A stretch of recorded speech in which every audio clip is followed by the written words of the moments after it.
సుందరకాండ ప్రారంభమే శుభవార్తలు దేవతలకి చెప్పేటటువంటి చారణుల యొక్క ఒక్కసారి వాళ్ళ స్మరణతో ప్రారంభమవుతుంది. అంటే సుందరకాండ ఎవరు చదువుతున్నారో ఎవరు వింటున్నారో వాళ్ళు శుభవార్త వింటారు అన్నది అన్యాపదేశంగా వాల్మీకి మహర్షి జాతికి ఇస్తున్నటువంటి అభయం. ఒక్క స్వామి హనుమ మాత్రం సముద్ర తీరంలో మిగిలిన వానరులకందరికీ దూరంగా కూర్చుని రామనామ జపం చేస్తున్నారు. ఎందుకని? ఆయనకి చిన్నతనంలో శాపం ఉంది. దేవతలందరూ ఇచ్చినటువంటి వరముల చేత విపరీతమైన బలం ఏర్పడిపోయింది. ఆ బలం ఏం చెయ్యాలో తెలియక చిన్నతనంలో మహర్షులు మడిబట్టలు ఆరేసుకుంటే వాటిని చింపేసేవారు, యజ్ఞకుండాలు కనపడితే తిరగతోసేసేవారు. ఇప్పుడు ఈ పిల్లవాడికి ఇంత బలం అనవసరం, వీడు పెద్దవాడైన తర్వాత వీడికి అవసరం వచ్చినప్పుడు గుర్తొస్తే చాలని వాళ్ళు శేపురీరం రఘుశ్రేష్ఠ నాతి క్రుద్ధాతి మన్యవ అంటారు ఉత్తరాఖండలో. వాళ్ళు ఏం కోపంతో కాదు, ఇప్పుడు ఇందుకు ఈ పిల్లాడికి ఇంత బలం, అవసరం వచ్చినప్పుడు గుర్తొస్తుంది. ఈ పిల్లవాడి బలాన్ని వీడికి మళ్ళీ జ్ఞాపకం చేస్తే వీడికి జ్ఞాపకం వచ్చి శాపం పోతుంది అని శాపం ఇచ్చారు. తన బలం తనకి తెలియదు. అందుకే వాలి తరువుకొస్తున్నప్పుడు కూడా కిష్కింధకాండలో సుగ్రీవుడు పారిపోతుంటే హనుమ కూడా వెళ్ళిపోయారు తప్ప వాలికి ఎదురు తిరగలేదు. తన బలం తనకి తెలియదు. ఇప్పుడు జాంబవంతుడు హనుమ దగ్గరికి వెళ్ళారు. వెళ్ళి, నాయనా హనుమ, వానరజాతి యొక్క పరువు ప్రతిష్టలన్నీ నీ చేతుల మీద ఉన్నాయి, ఇంతటి బలసంపన్నుడవి. ఈ లోకంలో ముగ్గురున్నారు గమనవేగం ఉన్నవారు. అంత వేగంగా వెళ్ళగలిగినటువంటి ప్రాణి నాలుగవది లేదు. మొట్టమొదటి వాడు వాయుదేవుడు నీ తండ్రి, రెండవ వాడు గరుత్మంతుడు, మూడవ వాడు నువ్వు. ఇంతటి వేగం కలిగిన వాడివి, ఇంత బలం కలిగిన వాడివి, ఇంత బుద్ధిబలం ఉన్నటువంటి వాడివి, నువ్వు వానరజాతి పరువు ప్రతిష్టలు రామకార్యం ఆలోచించకుండా చేతకాని వాడిలా ఇలా కూర్చుంటావా? నీ తల్లి పుంజకస్థల, ఆమె అప్సరస. ఒకానొక శాపకారణం చేత ఈ భూమి మీద జన్మించింది. ఈ భూమి మీద జన్మించి నీ తండ్రి అయినటువంటి కేసరికి భార్య అయింది. ఆమెకి వాయుదేవుని యందు ఔరసపుత్రుడిగా జన్మించిన వాడివి. పుట్టగానే అపారమైనటువంటి వేగంతో సూర్యమండలం వైపు ప్రయాణం చేసి ఉదయిస్తున్న సూర్యబింబం తినే ఫలం అనుకుని వెళ్ళావు. ఇంద్రుడు వజ్రం పెట్టి కొడితే హనువులంటే నీ యొక్క దవడ సొట్టబడి కింద పడ్డావు కాబట్టి నీకు హనుమ అని పేరొచ్చింది. ఆ పేరు ఉంచుకోవాలి అని ఇంద్రుడు పరమ సంతోషంతో తన మెడలో ఉన్న పద్మాల మాల పైకెత్తి ఊపి, ఈ పిల్లవాడికి ఇంకొక పేరు ఉండకూడదు, నా వజ్రం చేత పుట్టిన పిల్లవాడిని కొడితే ఎడమ దవడ సొట్టబడింది కాబట్టి ఈ పిల్లవాడికి హనుమ అని పేరుంటుందన్నాడు. దేవతలందరూ తమ శక్తులు ధారపోశారు. నీ అంత శక్తివంతుడు లోకంలో ఇంకొకడు లేడు. ఇంతటి వేగం కలిగిన వాడివి, ఇంత శక్తి కలిగిన వాడివి, నువ్వు ఇలా కూర్చుంటావా? ఒకప్పుడు నాకు కూడా ఎంతో బలం ఉండేది.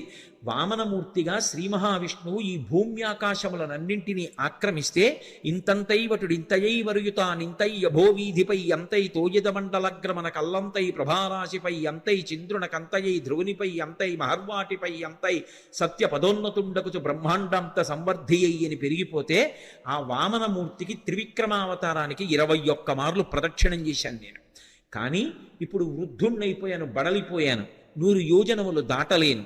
కాబట్టి పిల్లవాడివి, శక్తివంతుడవు, నువ్వు శక్తి పుంజుకొని బయలుదేరాలని జాంబవంతుడు హనుమతో మాట్లాడి ఒక మాట అన్నాడు.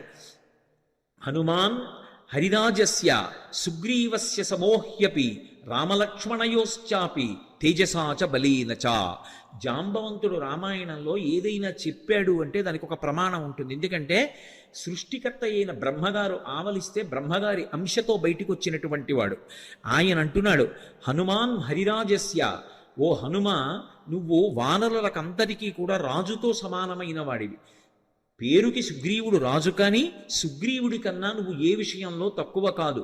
సుగ్రీవుడే కాదు, రామలక్ష్మణయోశ్చాపి తేజసాచ బలీనచ, రామలక్ష్మణులతో కూడా నువ్వు తేజస్సులో బలంలో సమానమైనటువంటి వాడివి. అటువంటి వాడివి ఇలా కూర్చుంటావా? ఉత్తిష్ట హర్షాత్తూల హరిషాత్తూల లంఘవస్య మహార్ణవం పరాహి సర్వభూతానాం హనుమన్యా గతిస్తవ. ఓ హనుమ, నీవు నీ బలాన్ని జ్ఞాపకాన్ని తెచ్చుకొని పైకి లేచి ఈ సముద్రాన్ని దాటు. నువ్వు దాటుతున్నప్పుడు ఈ బ్రహ్మాండంలో ఉన్నటువంటి సమస్త భూతములు ఆశ్చర్యపోతాయి నీ గమనశక్తిని చూసి. ఆశ్చర్యపోయి భూతకోటి అంతా లేచి నిలబడి నమస్కరిస్తుంది. అంత వేగంతో వెళ్ళగలిగిన వాడివి. అటువంటి వాడివి ఇలా కూర్చోకూడదు. వానర జాతి పరువంతా నీ చేతిలో ఉంది. నువ్వు ఇవాళ వెళ్ళి సీతమ్మ దర్శనం చేసి వచ్చి ఆమె జాడ తీసుకొస్తే మనం వెళ్ళి మళ్ళీ సుగ్రీవుడికి చెప్తే, సుగ్రీవుడు రాముడికి చెప్తే, రాముడి వలన ఉపకారం పొందినటువంటి సుగ్రీవుడు ప్రత్యుపకారం చేశాడనేటటువంటి మాట నిజమవుతుంది. లేకపోతే మన ప్రభువు పరువు పోతుంది. ప్రభువు చేత పరిపాలింపబడిన వానర జాతి పరువు పోతుంది. ఇంతమంది పరువు నీ చేతిలో ఉంది. ఇంతమంది శోకాన్ని పోగొట్టగలిగిన వాడివి నువ్వే. నాయనా లే అని ఒక్కసారి ప్రచోదనం చేస్తే శాప విమోచనం అయిపోయింది. తెలియక ఒక మాట అంటుంటారు, హనుమకి తన బలం గుర్తు చెయ్యాలని. మనం ఇప్పుడు జ్ఞాపకం చెయ్యక్కర్లేదు. ఎప్పుడో కిష్కింధకాండ చివరిలో సుగ్రీవుడు చేసినటువంటి స్తోత్రం చేత హనుమ యొక్క ఆ శాపమంతా విమోచనం అయిపోయింది. వెంటనే ఆయన తన బలాన్ని తాను జ్ఞాపకానికి తెచ్చుకొని మహేంద్రగిరి మీదకి ఎక్కుతూ అక్కడ నిలబడి ఒక మాట చెప్పారు, నా బలం నాకు జ్ఞాపకానికి వచ్చింది. నాతో సమానంగా వెళ్ళగలిగినటువంటి వాళ్ళు ఇద్దరే. ఒకటి నా తండ్రి వాయుదేవుడు, రెండు గరుత్మంతుడు. నేను ఎంత వేగంగా వెడతానంటే సూర్యుడు ఉదయాద్రి మీద ఉదయించి ప్రయాణం ప్రారంభం చేసినప్పుడు సూర్యుడితో పాటుగా ప్రయాణం ప్రారంభం చేసి సూర్యుడు మధ్యాహ్నానికి ఆకాశం మధ్యలోకి వచ్చేటప్పటికి నేను పశ్చిమాద్రికి వెళ్ళి పశ్చిమాద్రిని ముట్టుకుని మళ్ళీ తిరిగి వచ్చి మధ్యాహ్నం సూర్యబింబాన్ని కలవగలను. అంత వేగంతో వెళ్ళగలను. సముద్రం మీద నేను వెడుతున్నప్పుడు నా వేగాన్ని తట్టుకోలేక నా తొడల యొక్క వేగానికి సముద్రాన్నంతటినీ చాప చుట్టినట్టు చుట్టి నీటిని పైకెత్తి తీసుకుపోగలను. ఆకాశంలో ఉండేటటువంటి మేఘములనన్నిటినీ కూడా నా భుజముల చేత కట్టకట్టి ఈడ్చేయగలను. ఈవలి ఒడ్డున నిలబడి ఆవలి ఒడ్డుని నా చేతితో స్పృశించగలను. పర్వతములను పైకెత్తి ఆడి వాటిని చూర్ణములను చెయ్యగలను. ఈ భూమినంతటినీ చుట్టుతాను. సముద్రాలన్నింటినీ కూడా కలచివేసి అవి తమ చెలియల కట్టలు దాటి ప్రవహించేలా చెయ్యగలను. అంతటి శక్తివంతుడనన్న విషయం నాకు అర్థమైంది.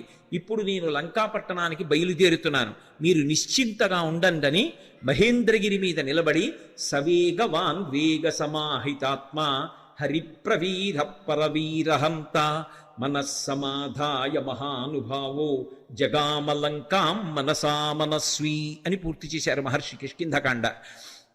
ఆ హనుమ ఇంకా లంకాపట్టణానికి తన శరీరంతో వెళ్ళాలి. కానీ ఆయన అత్యంత ఉత్సాహంతో తన మనసుతో ఏనాడో చేరిపోయారు లంకాపట్టణానికి. శోకం అన్నది ఎక్కడుంటుందంటే మనసులో ఉంటుంది. ఆ శోకం పోవడానికి మార్గం ప్రయత్నం ఎక్కడుంటాయంటే మనసులోనే ఉంటాయి. ఆ మనసు పరిపుష్టం కావాలంటే, మళ్ళీ అటువంటి తేజస్సుని పుంజుకోవాలంటే, ఎంత కష్టాన్నైనా దాటగలగాలంటే హనుమ యొక్క అనుగ్రహంతో, సీతారాముల అనుగ్రహంతో మనసు ప్రచోదనం పొందాలంటే సుందరకాండ చదవండి అని చెప్తారు. ఇంతమంది వానరులు ఉత్తర తీరంలో నిలబడిపోతే ఒక్క హనుమ మాత్రం ఎంత ఉత్సాహంగా వెడుతున్నారంటే శత్రుపురానికి మనసుతో ఆయన చేరిపోయారు. ఇక శరీరంతో వెళ్ళాలంతే. అంత అద్భుతమైనటువంటి రీతిలో ప్రయాణం చేయడానికి ఆ మహేంద్రగిరి మీద నిలబడినటువంటి స్వామి హనుమ యొక్క స్థితిని ఆవిష్కరిస్తూ సుందరకాండ ప్రారంభం అవుతుంది. ప్రారంభం చేస్తూ మొదటి శ్లోకంలో మహర్షి అంటారు, తతో రావణనీతాయా సీతాయా శత్రుకర్షణ ఈష పథమన్వేష్టం చారణాచరితే పథి.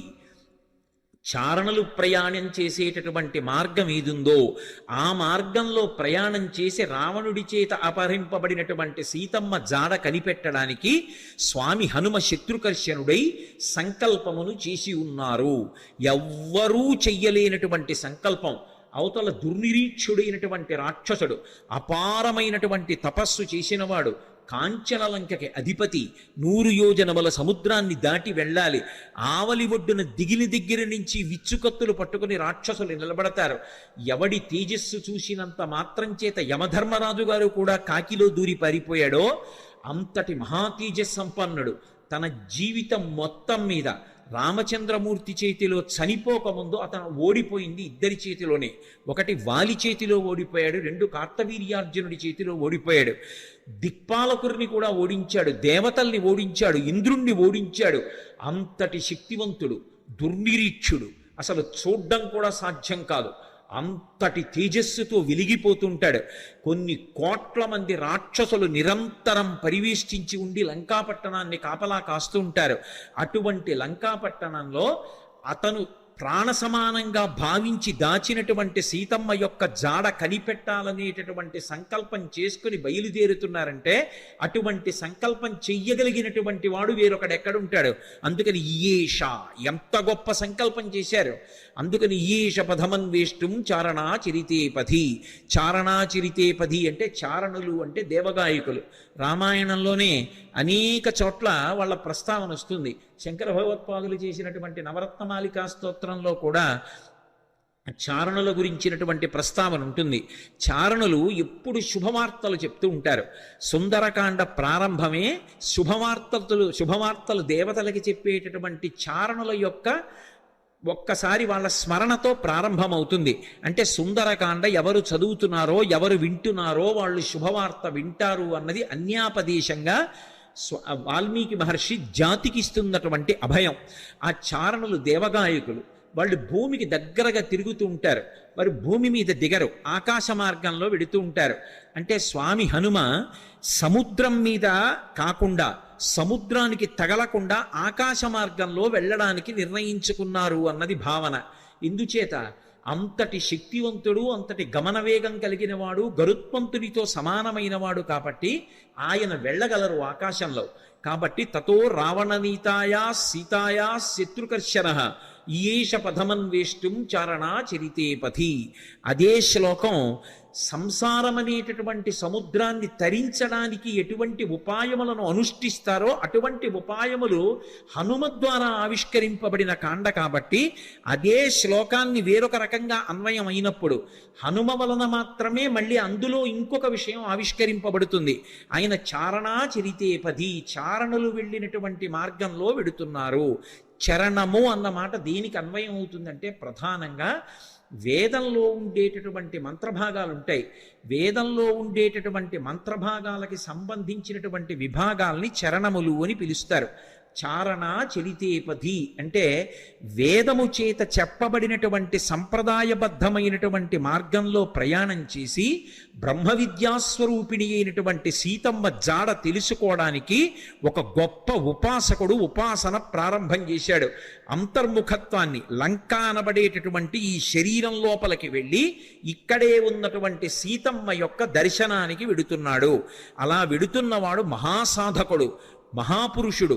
ఆయన తప్ప మిగిలిన వాళ్ళు ఈ కంటితో ఎదురుగుండా ఉన్న వాటిని చూసి ఆనందపడుతుంటే, భోగం అనుభవిస్తుంటే, ఆయన ఈ కన్నులు మూసి వేదము చేత చెప్పబడినటువంటి మంత్రములను ప్రమాణంగా తీసుకుని చారణా చరితేపథి ఆ వేదము చెప్పిన సంప్రదాయ పద్ధతిలో అంతర్ముఖత్వంతో లోపల ఉన్నటువంటి బ్రహ్మ విద్యాస్వరూపిణి అయినటువంటి జగన్మాత దర్శనానికి బయలుదేరుతున్నారు.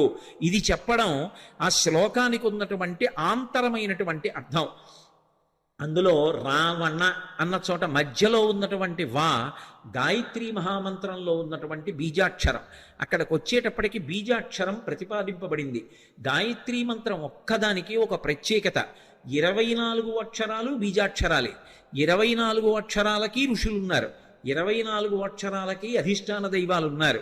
ప్రత్యేకించి ఈ వా అన్న అక్షరాన్ని రోజు గాయత్రీ మహామంత్రంలో అంతర్భాగంగా ఎవరు జపం చేస్తారో వాళ్ళకి అజ్ఞానము తొలగిపోయి జ్ఞానము కలుగుతుంది. అంత గొప్పగా అజ్ఞానమును తొలగించగలిగినటువంటి ఒక యోగి స్వరూపయ్యి అటువంటి మార్గాన్ని మనకి ప్రచోదనం చేస్తూ ఉపాసన రహస్యములను ఆవిష్కృతమయ్యేటటువంటి రీతిలో స్వామి హనుమ లంకాపట్టణానికి బయలుదేరుతున్నారన్నది ఆ శ్లోకంలో సంకేతం. అందుకని తతో రావణనీతాయా సీతాయా శత్రుకర్షణ ఈయేష పథమన్వేష్టం చారణా చరితేపథి. శత్రుకర్షణ అంటే శత్రువులను అణచినవాడు. ఏవి శత్రువులు? కామక్రోధ లోభ మదమోహమాత్సర్యములే శత్రువులు. కానీ లోకంలో అందరికీ ఎవడి కామం వాడికి సంతోషంలా అనిపిస్తే అవి శత్రువులని భావించి వాటిని పక్కకి పెట్టి భగవద్దర్శనం కోసమని శ్రమిస్తున్న వాడెవరున్నాడో వాడు ఉపాసకుడు. అందుచేత ఆయన శత్రుకర్షణుడైనటువంటి హనుమ బయలుదేరుచున్నారు. ఈ శ్లోకంలో గొప్ప విషయం ఏమిటంటే అసలు ఎప్పుడూ రామాయణం వినని వాడికి ఈ శ్లోకంతో కథ మొదలుపెట్టారనుకోండి, అందులో హనుమ పేరు లేదు. మీరు పూర్వాపరాలు చెప్తే తప్ప ఎవరు బయలుదేరుతున్నారో తెలియదు. కానీ ఈ జాతి గొప్పతనం ఏమిటంటే రామాయణం తెలియని వారు ఉండరు కాబట్టి హనుమ బయలుదేరుతున్నారు అని నేను చెప్పేసేయచ్చు. యథార్థంగా ఆలోచిస్తే అందులో ఎక్కడుంది హనుమ పేరు? ఆ ప్రారంభ శ్లోకంలో తతో రావణ నీతాయా సీతాయా శత్రుకర్షణ ఈయేష పదమన్వేష్టం చారణ చరితేపథి. ఆయన బయలుదేరుతున్నారు. ఎవరాయన? హనుమ. అంటే కిష్కింధకాండతో అన్వయం చెయ్యి. సుందరకాండని సుందరకాండగా మొదలు పెట్టేయవద్దు. సుందరకాండ గొప్పతనం తెలియాలంటే, రామకథ బలం తెలియాలంటే, హనుమ యొక్క వైభవం తెలియాలంటే, అందరూ సంతోషాన్ని పొందడం మొదలైందని తెలియాలంటే, ఆయన ప్రయాణించేటటువంటి ఆయన శక్తి నీకు తెలియాలంటే కిష్కింధకాండతో అన్వయం చేసి సుందరకాండ మొదలుపెట్టు సుమా. అన్యాపదేశంగా మహర్షి యొక్క సంకేతం. అందుకని ఇప్పుడు స్వామి బయలుదేరడానికి సిద్ధంగా ఉన్నారు. ఆ నిలబడినటువంటి స్వామి యొక్క మూర్తిని వర్ణిస్తూ అంటారు ఆయన, దుష్కరం నిష్ప్రతిద్వంద్వం చికీర్షం కర్మవానర సముదగ్ర శిరోగ్రీవో గవాంపతిరివాబభౌ అంటారు. ఆయన తల బాగా రిక్కించి 2 చేతులు నడుం మీద పెట్టి బలాన్ని పుంజుకుని దూరంగా 100 యోజనముల సముద్రాన్ని చూస్తూ ఆ దక్షిణ దిక్కు వంక చూస్తూ నిలబడితేట ఆయన ఎలా ఉన్నారంటే, ఎదురుగుండా ఒక పెద్ద ఆబోతు నిలబడిందా అన్నట్టుగా ఉన్నారట. ఆబోతు నిలబడిందా అన్నట్టుగా ఉన్నారన్న దాంట్లో ఒక సంకేతం. ఆబోతు అంటే నందీశ్వరుడు. నందీశ్వరుడు అంటే లోపల ఆనందం పొందుతూ ఉంటాడు. నంది శివాలయంలో ఎప్పుడు శివలింగాన్ని చూస్తూ ఉంటాడు. ఆయన దగ్గరికి వెళ్ళి మీరు మేళం చెయ్యండి, రోహిణీ కార్తెలో ఎండ రానివ్వండి, రోళ్ళు పగిలిపోతుండనివ్వండి, హోరుమని వర్షం పడుతుండనివ్వండి, భక్తి ఎక్కువైపోయాయని తోక కింద దీపం పెట్టండి, అరటిపండు ముక్క తీసుకెళ్ళి ఆయన మూతికి రాసేసి గాజు ఈగలు ముక్కులో దూరనివ్వండి, ఆయన తల కూడా ఇలా కనపడు. పృష్ఠభాగాన్ని ప్రపంచానికి ఇస్తాడు, దృష్టిని శివలింగం మీద పెడతాడు. దుష్కరం నిష్ప్రతిద్వందం చికీర్షం కర్మవానర సముదగ్ర శిరోగ్రీవో గవాంపతిరివాబభౌ. అసలు ఆ శ్లోకాన్ని చదవడం కష్టం. అంటే అది సామాన్యమైన విషయం కాదు సుమా, అందరూ చెయ్యగలిగిన విషయం కాదు. కాంచనలంకలో రావణుని చేత బంధీకృత అయినటువంటి సీతమ్మ తల్లి దర్శనం చేస్తానని ధైర్యంగా సంకల్పం చేసి నిలబడగలగడమే అంత తేలికైన విషయం కాదు. అటువంటి సంకల్పం చేసినటువంటి వాడు కేవలం తాను ఆచరించవలసినటువంటి ప్రణాళిక మీద దృష్టి పెట్టి తాను 100 యోజనముల సముద్రాన్ని దాటి వెళ్ళవలసినటువంటి విషయం మీద ఆలోచిస్తున్నారు తప్ప పిరికితనం కాని, వెళ్ళగలనా అని కాని, వెళ్ళలేనా అని కాని, అసలు రెండవ ఆలోచనకి తావులేని రీతిలో శివాలయంలో నంది ఎలా ఉంటాడో అలా ఆబోతులా కొండ మీద నిలబడి ఉన్నారు. అలా ఆయన్ని చూస్తే నీటి మడుగు మధ్యలో నిలబడిన ఏనుగా అన్నట్టుగా ఉన్నారట. దుష్కరం నిష్ప్రతిద్వంద్వం చికీర్షం కర్మవానర సముదగ్ర శిరోగ్రీవో గవాంపతిరివాబభౌ అథ వైడూర్యవర్ణేషు షద్వలేషు మహాబల ధీర సలిలకల్పేషు విచచార యథాసుఖం అంటారు మహర్షి. అథ వైఢూర్యవర్ణేషు షద్వలేషు మహాబల.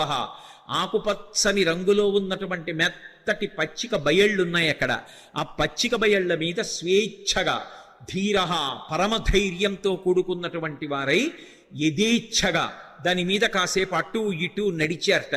ఆయన నడుస్తున్నప్పుడు ఆయన గుండెలకి ఉరిపిడి పడి అనేకమైనటువంటి చెట్లు కూలిపోయి ఆయన యొక్క పదఘట్టనల చేత వచ్చినటువంటి శబ్దాలకి భయపడి క్రూర మృగాలన్నీ కూడా భయంతో పెద్ద రవం చేస్తున్నాయి.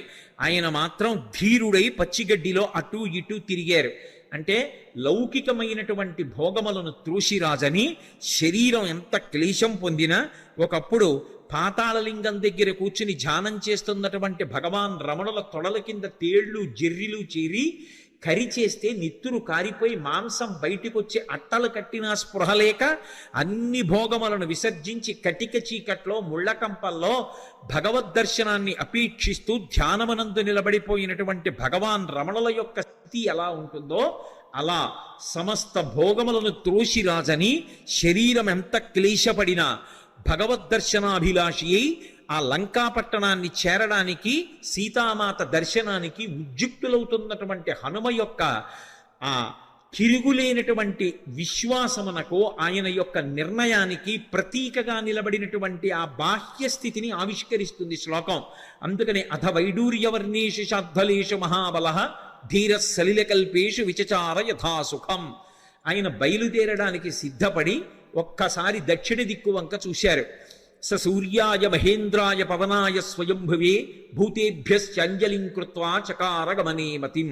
ఇక బయలుదేరడానికి సిద్ధపడుతున్నారు. సిద్ధపడుతూ ఒక్క నమస్కారం చేశారు. ఇది మనకి సంప్రదాయాన్ని చెప్తుంది. లోకంలో అన్నిటికన్నా గొప్పది ఇది అంటే నమస్కారం. నమస్కారం అంటే దానికి ఒక భంగిమ ఉంది. ఒకేలా నమస్కారం పెట్టాలని లేదు. కానీ నమస్కారం ఎలా చేయాలన్నది మాత్రం శాస్త్రం చెప్పింది. ఒకటి, ఇలా రెండు చేతులు కలిపి ఇలా బుద్ధిస్థానమైన తల తాటిస్తే 5 కర్మేంద్రియములు 5 జ్ఞానేంద్రియములు బుద్ధి 11ంటిని మీ పాదముల దగ్గర న్యాసం చేశాను. మీరు నన్ను పైకెత్తి నా కర్మేంద్రియములు జ్ఞానేంద్రియములు బుద్ధి కలిసి నేను ఉన్నత పదంలో నడిచేటట్టుగా నన్ను అనుగ్రహించండి అని ఎవరికి నమస్కారం చేశారో వారి మీద మీ భారం పెట్టినట్టు. నమస్కారం చెయ్యడం తేలిక, తెలిసి నమస్కారం చేయడం చాలా కష్టం. తెలిసి నమస్కారం చేసిన వాడిని అనుగ్రహించడానికి అందుకునేటటువంటి వాడికి కర్తవ్యం మరింత పెద్దదుంటుంది. ఏదో నమస్కారం చేయడం వేరు, నమస్కారం చేసినటువంటి వాడిని పైకెత్తిన వాడు ఎవరుంటాడో వాడి మీద కర్తవ్యం పెరిగిపోతుంది.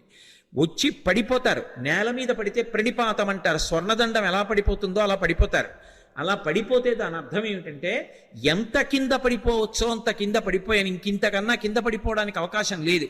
మీరు క్రింద పడలేదు, కూర్చునున్నారు, నిలబడి ఉన్నారు. క్రింద పడిన నన్ను పైకెత్తండి అని అడిగినట్టు.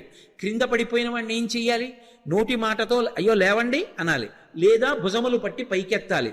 లేవండి అన్నందుకు, భుజములు పట్టి పైకెత్తినందుకు జీవితంలో కూడా అతన్ని పైకెత్తవలసిన కర్తవ్యం నమస్కారం అందుకున్న వాడి మీద ఉంటుంది. నమస్కారం పెట్టించుకోవడం, నమస్కారం అందుకోవడం అంత తేలిక కాదు. నమస్కారాలు పెట్టించుకోవడం అంత బరువైనటువంటి విషయం. అంత జాగ్రత్తగా ఉండాలి అలా నమస్కారం పెట్టేవాళ్ళు ఉంటే. అలాగే అభివాదము అంటారు. 2 చెవులు పట్టుకుని చతుస్సాగర పర్యంతంగో బ్రాహ్మణేభ్య శుభం భవతు అంటూ చెప్తారు. అది చెప్పినప్పుడు పాదాల దగ్గర పట్టుకుని చేతులు మెల్లమెల్లగా పైకి తీసి మోకాళ్ళ దగ్గర పట్టుకుని వంగి చేయి అడ్డు పెట్టుకుని అప్పుడు అభివాదం చెప్పాలి, పేరు చెప్పాలి. పేరు చెప్పారు అంటే అభివాదం చేశారు అంటారు. అలా ఎక్కడ పడితే అక్కడ ఫోన్లోనూ అభివాదాలు చేయకూడదు. అభివాదం చేశారంటే అవతల వారు ప్రశాంతంగా ఉండాలి, మీ గురించి వినడానికి వారు ప్రశాంతంగా ఉంటే అప్పుడు మాత్రమే అభివాదం చేసి చెప్పాలి తప్ప సభలోకి వస్తున్నప్పుడు, సభలో ఏదో ఇక ఉపన్యాసానికి పైకి వెళ్ళిపోయేటప్పుడు అప్పుడు వచ్చి చతుస్సాగర పర్యంతం అని అభివాదాలు మొదలు పెట్టకూడదు. అభివాదం ఎక్కడ చెయ్యాలో అక్కడే చెయ్యాలి. ఏ కారణం చేత కూడా నమస్కారం ఇలా చెయ్యక్కర్లేదు. ఇలా నమస్కారం చెయ్యమని ఏ శాస్త్రంలోనూ లేదు. అలా చెయ్యక్కర్లేదు నమస్కారం. నమస్కారం అంటే అలాగే చెయ్యాలి. నమః, నేను కాదు అని అలా చేసినటువంటి నమస్కారం ఏది ఉంటుందో ఆ నమస్కారం ఒక్కటి తెలిసి చేసినంత మాత్రం చేత జీవితంలో అందుకోవలసినటువంటి స్థితికి వెళ్ళిపోతాడు. మొట్టమొదట సంప్రదాయంలో నమస్కారం ఎవరికి అందాలంటే గురువు గారికి అందాలి. అందుకే ఆ నమస్కారం ఎప్పుడు చేస్తారంటే నిద్రమంచం మించి లేచి లేవగానే కుడికాలు కింద పెట్టేటప్పుడు సముద్రవసనీదేవి పర్వత స్తనమండలే విష్ణుపత్ని నమస్తుభ్యం పాదాహతిం క్షమస్వమే అని భూదేవి మీద కాలు పెడుతున్నాను కాబట్టి అమ్మ దిక్కు లేక కాలు పెడుతున్నాను క్షమించమని కాలు పెట్టి నిలబడగానే నేల మీద పడిపోవాలి. అది పడక గది కానివ్వండి, ఏది కానివ్వండి, నేల మీద పడి గురువుగారి పాదాలు స్మరించాలి. గురువుగారు వచ్చి ఎదురుగుండా నిలబడ్డారని భావన చేసి గురువుగారికి నమస్కారం చేసి లేచి నిలబడాలి. అందుకని గురువుగారితో ప్రారంభం. ఏది మొదలు పెట్టండి, గురువుగారికి వందనం చేసి మొదలు పెడతారు. గురువుగారే నా చేత చేయిస్తున్నారని. మళ్ళీ అయిపోయిన తరువాత గురుమండలానికి అంతటికీ నమస్కారం. అదే మంగళాశాసన పరై మదాచార్య పురోగమై అని గురువుకి నమస్కారం చేసి పూర్తి చేస్తారు. మొట్టమొదట గురువుకి నమస్కారం చేయాలి. గురువు చేసిన ఉపకారం చెయ్యగలిగిన వాడు లోకంలో ఎవ్వరు ఉండడు. తల్లిదండ్రులు కూడా శరీరాన్ని ఇస్తారు, మళ్ళీ శరీరంలోకి రావలసిన అవసరం లేని జ్ఞానం ఇవ్వగలిగిన వాడు గురువు ఒక్కడే. అటువంటి గురువుకి నమస్కారం చెయ్యడం వినా అసలు మనం చెయ్యగలిగినది ఇంకొకటి ఉండదు. ఎందుకంటే గురువుకి ఈశ్వరుడు తప్ప ఇంకేం అక్కర్లేదు. అటువంటి గురువుకి మీరేం పట్టుకొచ్చిస్తారు? అంతటా నిండిపోయినటువంటి మనసు కలిగినటువంటి గురువుకి పంచెల చాపు నీయగలిగిన సాలెవాడు ఈ భూమి మీద పుట్టలేదు. గురువుకి చేసేది నమస్కారం ఒక్కటే. అందుకే రుక్మిణీదేవి అంటుంది భాగవతంలో, జలజాతెక్షణు తోడి తెచ్చితివి నా సందేశముంచెప్పి నను నిలువం పెట్టితివి నీ కృపన్ బ్రతికితిన్ నీకన్న పుణ్యాత్మకుల్ కలరే దీనికి నీకున్ ప్రత్యుపకృతిన్ చెయ్యంగనేనేర అంజలి ఘటించదభుసురాన్వయమణి సద్బంధు చింతామణి అంటుంది. అంజలి అంటే రెండు చేతులు ఇలా పెట్టి నమస్కరిస్తే అంజలి పట్టారు అంటారు. అంజలి ఘటించదభుసురాన్వయమణి సద్బంధు చింతామణి అంటుంది. గురువు గారిని తలుచుకుని నమస్కారం చెయ్యకుండా ఏ కార్యం చెయ్యకూడదు. శ్రీ గురుభ్యో నమః అని ప్రారంభం. అందుకే హనుమ సంప్రదాయాన్ని నేర్పుతున్నారు, లేదా రామాయణము వేదోపబృంహణము మనం ఎలా బ్రతుకాలో నేర్పుతుంది. సూర్యాయ సూర్యభగవానుడికి నమస్కారం. వెడుతున్న కార్యం లంకాపట్టణానికి వెళ్ళి సీతమ్మను అన్వేషించాలి. శరీరంలో అవయవాలకు బలం ఉండాలి. అవతల శత్రువుల్ని మర్దించాలి. రావణుడితో మాట్లాడాలి. సీతమ్మ దర్శనం చెయ్యాలి. దీనికి ఇంద్రియములన్నిటికీ కూడా పటుత్వం ఉండాలి. సమస్త ఇంద్రియములకు పటుత్వమునివ్వగలిగినటువంటి మహేంద్రుడికి నమస్కారం. సూర్యాయ మహేంద్రాయ పవనాయ ఈ శరీరాన్నిచ్చినటువంటి నా తండ్రి వాయుదేవుడికి నమస్కారం. స్వయంభువే, స్వయంభువే అంటే బ్రహ్మగారిని ఒక అర్థం, లేదా రామచంద్రమూర్తికే నమస్కారం చేశారని ఒక అర్థం. స్వయంభువే భూతేభ్యశ్చాంజలిం కృత్వా సమస్త భూతకోటికి నమస్కరిస్తున్నాను.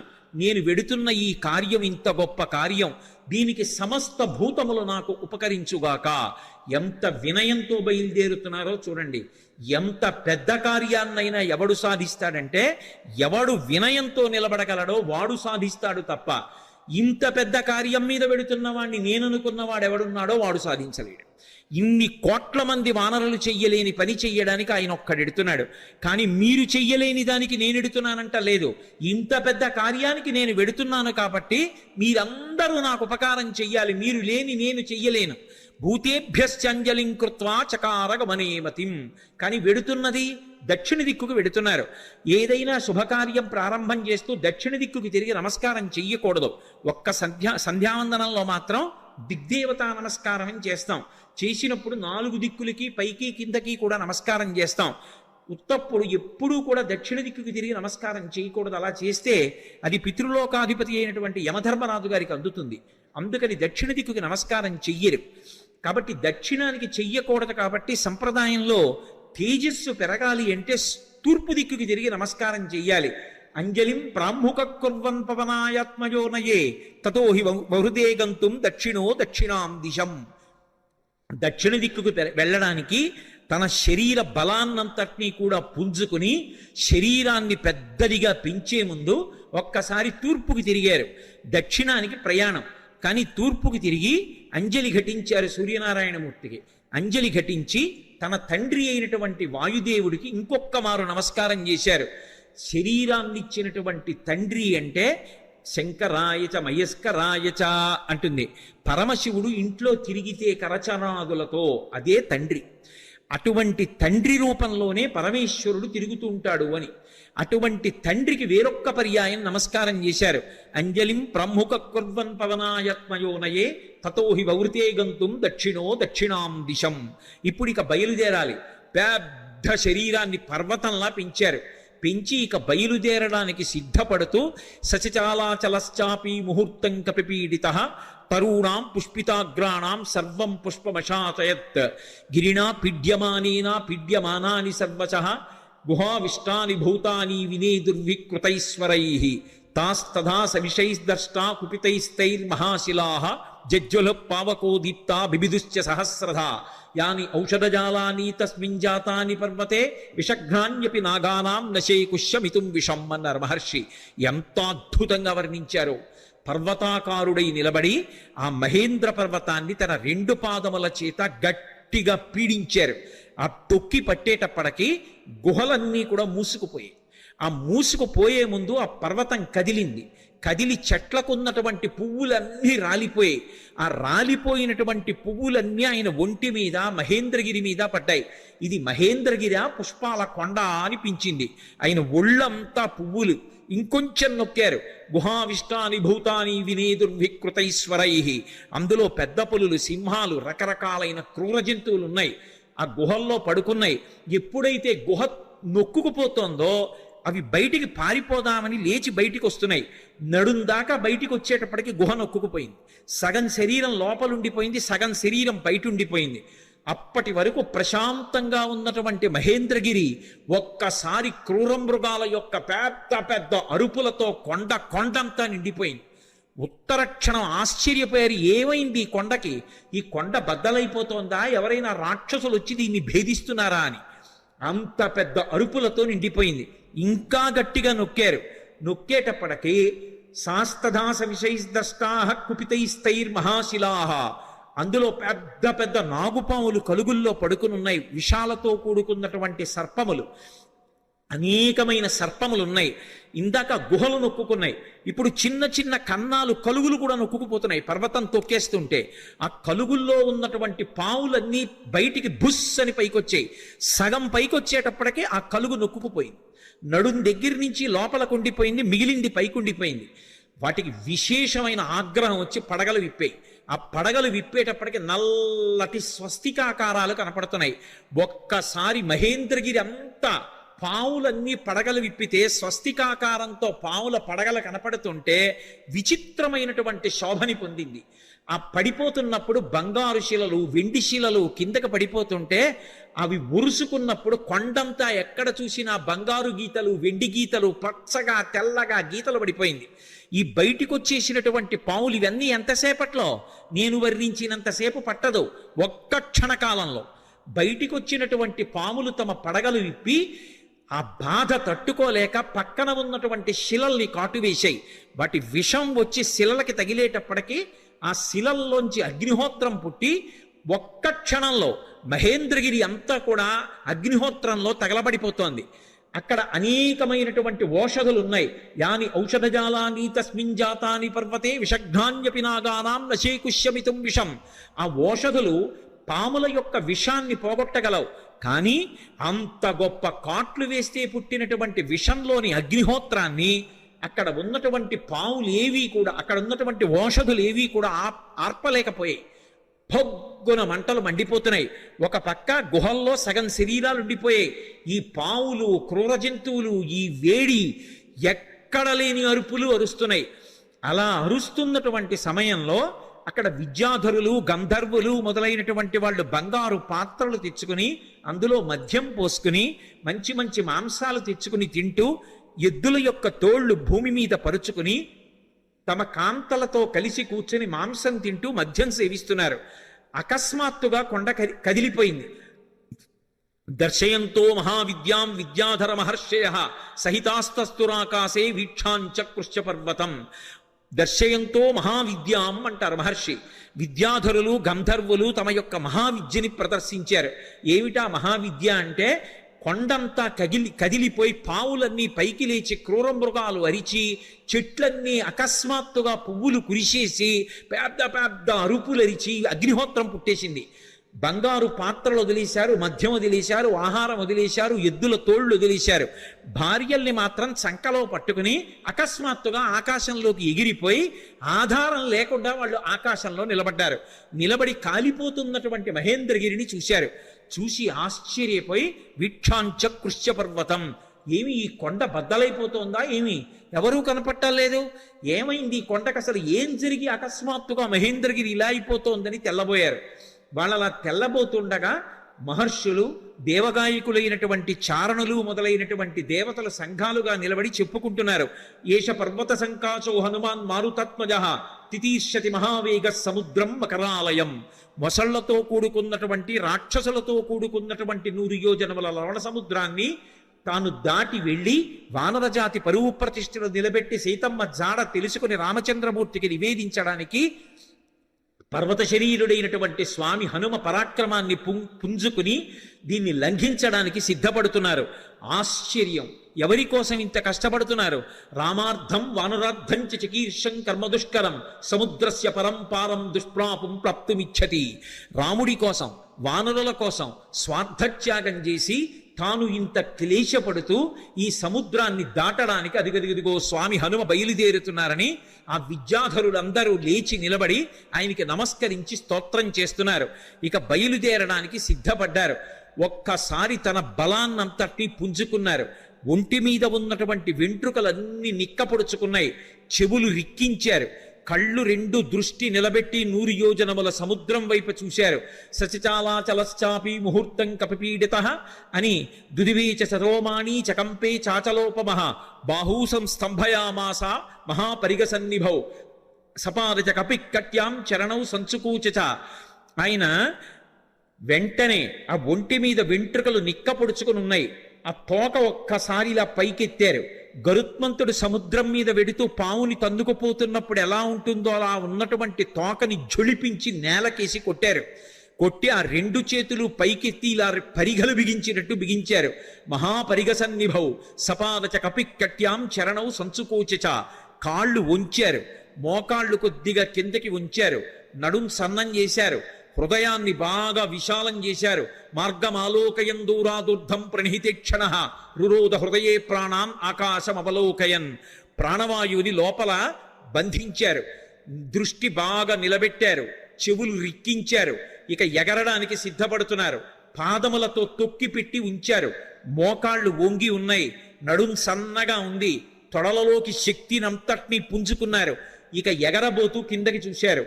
చిన్న చిన్న రూపాలతో కొన్ని లక్షల వానరములు స్వామికి నమస్కారం చేస్తూ శుభం కలగాలని, వానరజాతి పరువు నిలబడాలని స్తోత్రం చేస్తున్నాయి. వాళ్ళ వంక చూసి ప్రతిజ్ఞ చేశారు. తతో రావణనీ నేను బయలుదేరే ముందు యథా రాఘవ నిర్ముక్త శరస్వసన విక్రమ గచ్చేతద్గమిష్యామి లంకాం రావణపాలితాం నహి ద్రక్ష్యామి ఇది లంకాయాం జనకాత్మజాం అనేన విహివేగేన గమిష్యామి సురాలయం బద్ధ్వా రక్షత రాజేన మానయిష్యామి రావణం సర్వదా కృతకార్యోహామేష్వామి సహసీతయా అన్నారు. నేను ఇప్పుడు బయలుదేరి వెళ్ళేటప్పుడు నా శక్తితో వెళ్ళటం లేదు.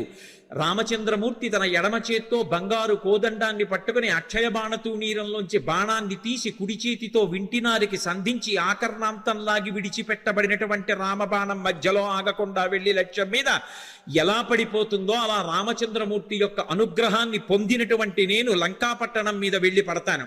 ఆ పడిన తరువాత సీతమ్మ జాడ కనిపెట్టడానికి అన్వేషిస్తాను.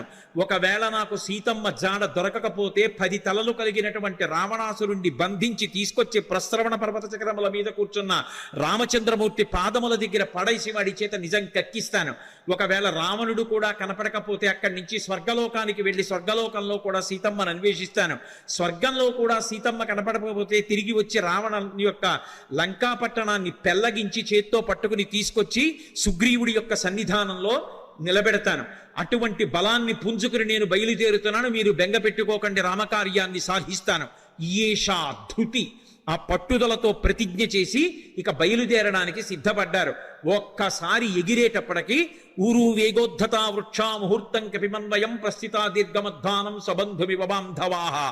ఆయన ఒక్కసారి సముద్రం మీదకి ఏటవాలుగా తెల్లవారుజాము కాలంలో ఎగిరితే కొన్ని 100 సంవత్సరముల నుంచి ఆ పర్వతం మీద పెరుగుతున్నటువంటి మహావృక్షములు కూడా కూకటి వేళ్లతో సహా పెకలింపబడి ఆయన తొడల వేగానికి ఆయనతో పాటుగా వెళ్ళి కొంత దూరం వెళ్ళిన తరువాత ఇక ఆ వేగంతో వెళ్ళలేక సముద్రంలో పడిపోయాయి. చిన్న చిన్న చెట్లు చాలా దూరం వెళ్ళాయి. ఆ వెళ్ళడం ఎలా ఉందంటే ముఖ్యమైనటువంటి బంధువులు దూర ప్రదేశానికి ప్రయాణం చేస్తుంటే అనుగమించి కొంత దూరం వెళ్ళి వీడ్కోలు పలికి వెనక్కి వస్తున్నటువంటి బంధువుల సమూహమా అన్నట్లుందిట. మహారాజుని అనుగమించి మహారాజు వెంట పెడుతున్నటువంటి సైన్యమా అన్నట్టుగా ఉందిట. ఒక దాంట్లో నిర్బంధం, ఒక దాంట్లో ఐచ్ఛికం. బంధువులు వెళ్ళేటప్పుడు స్వచ్ఛందంగా వెడతారు. సైన్యం వెళ్ళేటప్పుడు రాజుని అనుగమించాలి, రాజాజ్ఞ. ఎలా వెడతారో అలా వెడుతున్నారు. అలా వెళ్ళి ఆ చెట్లన్నీ కూడా బరువైనటువంటి చెట్లు ముందు పడిపోయాయి. తేలికైన చెట్లు చాలా దూరం హనుమతో పాటు వెళ్ళాయి. ఇన్ని చెట్లు ఏకకాలంలో పైకి లేచిపోయి ఆయనతో పాటు వెళ్ళిపోతుంటే ఈ చెట్లకున్నటువంటి పువ్వులన్నీ కూడా పడిపోతే స్వామి శరీరం నిండా ఎక్కడ చూసినా పువ్వులు, ఆకులు, మొగ్గలు అలంకృతమైపోయాయి. అలంకృతం అయిపోతే ఆయన ఎలా ఉన్నారంటే మెరుపులతో కూడుకున్నటువంటి మేఘం ఆకాశంలో ప్రయాణం చేస్తే ఎలా ఉంటుందో అలా ఉన్నారు. ఆ పువ్వులన్నీ కూడా సముద్రంలో పడ్డాయి. ఆ సముద్రంలో పడినప్పుడు ఆ సముద్రం అంతా పువ్వులతో కూడి నక్షత్రములతో కూడుకున్న ఆకాశం భూమి మీదకి వస్తే ఎలా ఉంటుందో సముద్రం అలా ఉంది. అంత వేగంతో ఆయన వెళ్ళిపోతున్నప్పుడు ఆ గాలి ఆయన యొక్క బాహుమూలములలోంచి అంటే సంకలలోంచి వెనక్కి వెడుతున్నప్పుడు విచిత్రమైనటువంటి రవం చేస్తోంది. యథేచ్ఛగా ఆకాశంలో వెళ్ళిపోతూ పిబన్నివ బభౌచాపి సౌర్మిమాలం మహార్ణవం పిపాసు రివచాకాశం దదృశైస మహాకపి. ఆయన ఆ వెడుతున్నప్పుడు ఎలా ఉందంటే ఇలా పైకి చూస్తే మెరుపుల ముద్ద వెళ్ళిపోతున్నట్టుగా ఆకాశాన్ని ఎవరో తాగేస్తున్నారా అన్నట్టుగా ఉంది. ఆయన వెడుతున్నంతసేపు ఎంత దూరం ఆయన ప్రయాణం చేస్తే అంత దూరం సముద్రం చాప చుట్టినట్టు పైకి లేచి ఆయన శరీరం అలా వెళ్ళిపోగానే ఆయనకి తగులుతోందా అన్నట్టుగా పైకి లేచి విరిగి కెరటం పడిపోతోంది. అలా సముద్రం పైకి లేచిపోయి సంక్షోభాన్ని చెందుతోంది. పెద్ద పెద్ద చెట్లు పడిపోయాయి, కెరటాలన్నీ కదిలిపోతున్నాయి, సముద్రంలో ఉండేటటువంటి ప్రాణులన్నీ క్షోభ చెందాయి. ఒక పక్క మేఘమండలాన్ని చీల్చుకుంటూ మేఘాలలోకి వెడుతూ బయటికి వస్తూ తొంగి చూస్తూ చంద్రుడు ప్రయాణిస్తున్నాడా అన్నట్టుగా వెడుతున్నారు. ఆ వెడుతున్నప్పుడు సంధ్యాయా సమవిస్పృష్టం యథాతత్ సూర్యమండలం ముఖం నాసికయా తస్యా తామ్రయా తామ్రమా బభౌ. ముందు నుంచి చూస్తే ఎర్రటి ముఖం, పగడాల ముద్దలా ఉన్నటువంటి ఎర్రటి మూతి, వెనకాల చూస్తే గైరికాది ధాతువులతో ఉన్నటువంటి పర్వతం బద్దలైతే జేగురు రంగులో ఎలా ఉంటుందో అటువంటి పృష్ఠభాగం. ఆ తోక చూస్తే ఇలా స్తంభంలా నిలబెట్టారు. ఇంద్రధ్వజానికి పూజ చేసినప్పుడు ఇంద్రధ్వజాన్ని ఎలా నిలబెడతారో అలా నిలబెట్టారు. అప్పుడప్పుడు ఆ తోకని ఉంచి విసురుతున్నారు. అది ఎలా ఉందంటే గరుత్మంతుడు సముద్రం మీద వెడుతూ ఒక పావుని నోట కరచుకుని వెడుతున్నప్పుడు అది గింజుకుంటే ఎలా ఉంటుందో ఆ తోక తిరగడం అలా ఉంది. ఒక్కొక్కసారి ఆ తోకని ఇలా ఉంచి తల మీద పెడుతున్నారు. ఆకాశంలో ఒక పెద్ద ఇంద్రధనస్సు ఏర్పడిందా అన్నట్టుగా ఉంది. ఆయన అలా వెడుతుంటే దూరం నుంచి ముందు నుంచి చూస్తే ఎలా ఉన్నారంటే పిబన్నివ భభౌచాపి సౌర్మిమాలం మహార్ణవం పిపాసు రివచాకాశం దదృశేస మహాకపి. ఆ దూరం నుంచి పర్వతస్థా వివానలౌ, ఆ రెండు కళ్ళు కూడా ఎక్కడో పర్వతంలో చీకటిగా ఉన్న చోట రెండు నెగళ్ళు వేస్తే ఆ రెండు నెగళ్ళు రెండు అగ్నిహోత్రాలు రగులుతుంటే ఇక్కడి నుంచి చూస్తే ఎలా ఉంటాయో పచ్చగా ఉన్నటువంటి ఆయన కళ్ళు అలా ఉన్నాయి. అలా వెళ్ళిపోతున్నారు. ఆ వెళ్ళిపోతున్నప్పుడు అకస్మాత్తుగా సముద్ర జలాలన్నీ కూడా ఇలా చాప చుట్టినట్టు పైకి లేచి పడిపోతుంటే ఆ సముద్రంలో ఉన్నటువంటి ప్రాణులన్నీ ఒక్కసారి కనపడ్డాయి. తిమివక్రజుషాహ కూర్మాహ దృశ్యంతే వివృతాస్తథా వస్త్రాపకర్షకేణేవ శరీరాణి శరీరిణాం అంటారు మహర్షి.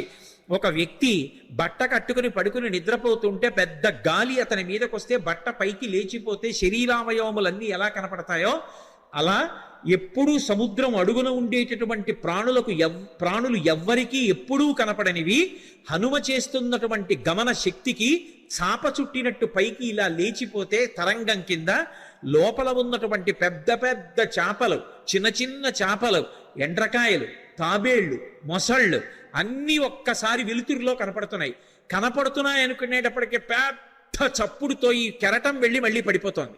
ఆ కెరటం మళ్ళీ వెళ్ళి మళ్ళీ పడిపోతుంటే సముద్రం అంతా కలయి తిరిగిపోతోంది. అలా కలయి తిరిగిపోతుండగా నిర్భయంగా క్రీడిస్తున్నవాడు ఎలా ఉంటాడో అలా ఆకాశ మార్గంలో గమనం చేసి వెళ్ళిపోతున్నారు. అద్భుతమైన ప్రయాణం. నిజంగా శాబ్దిక ప్రత్యక్ష ప్రసారం చేశారు వాల్మీకి మహర్షి.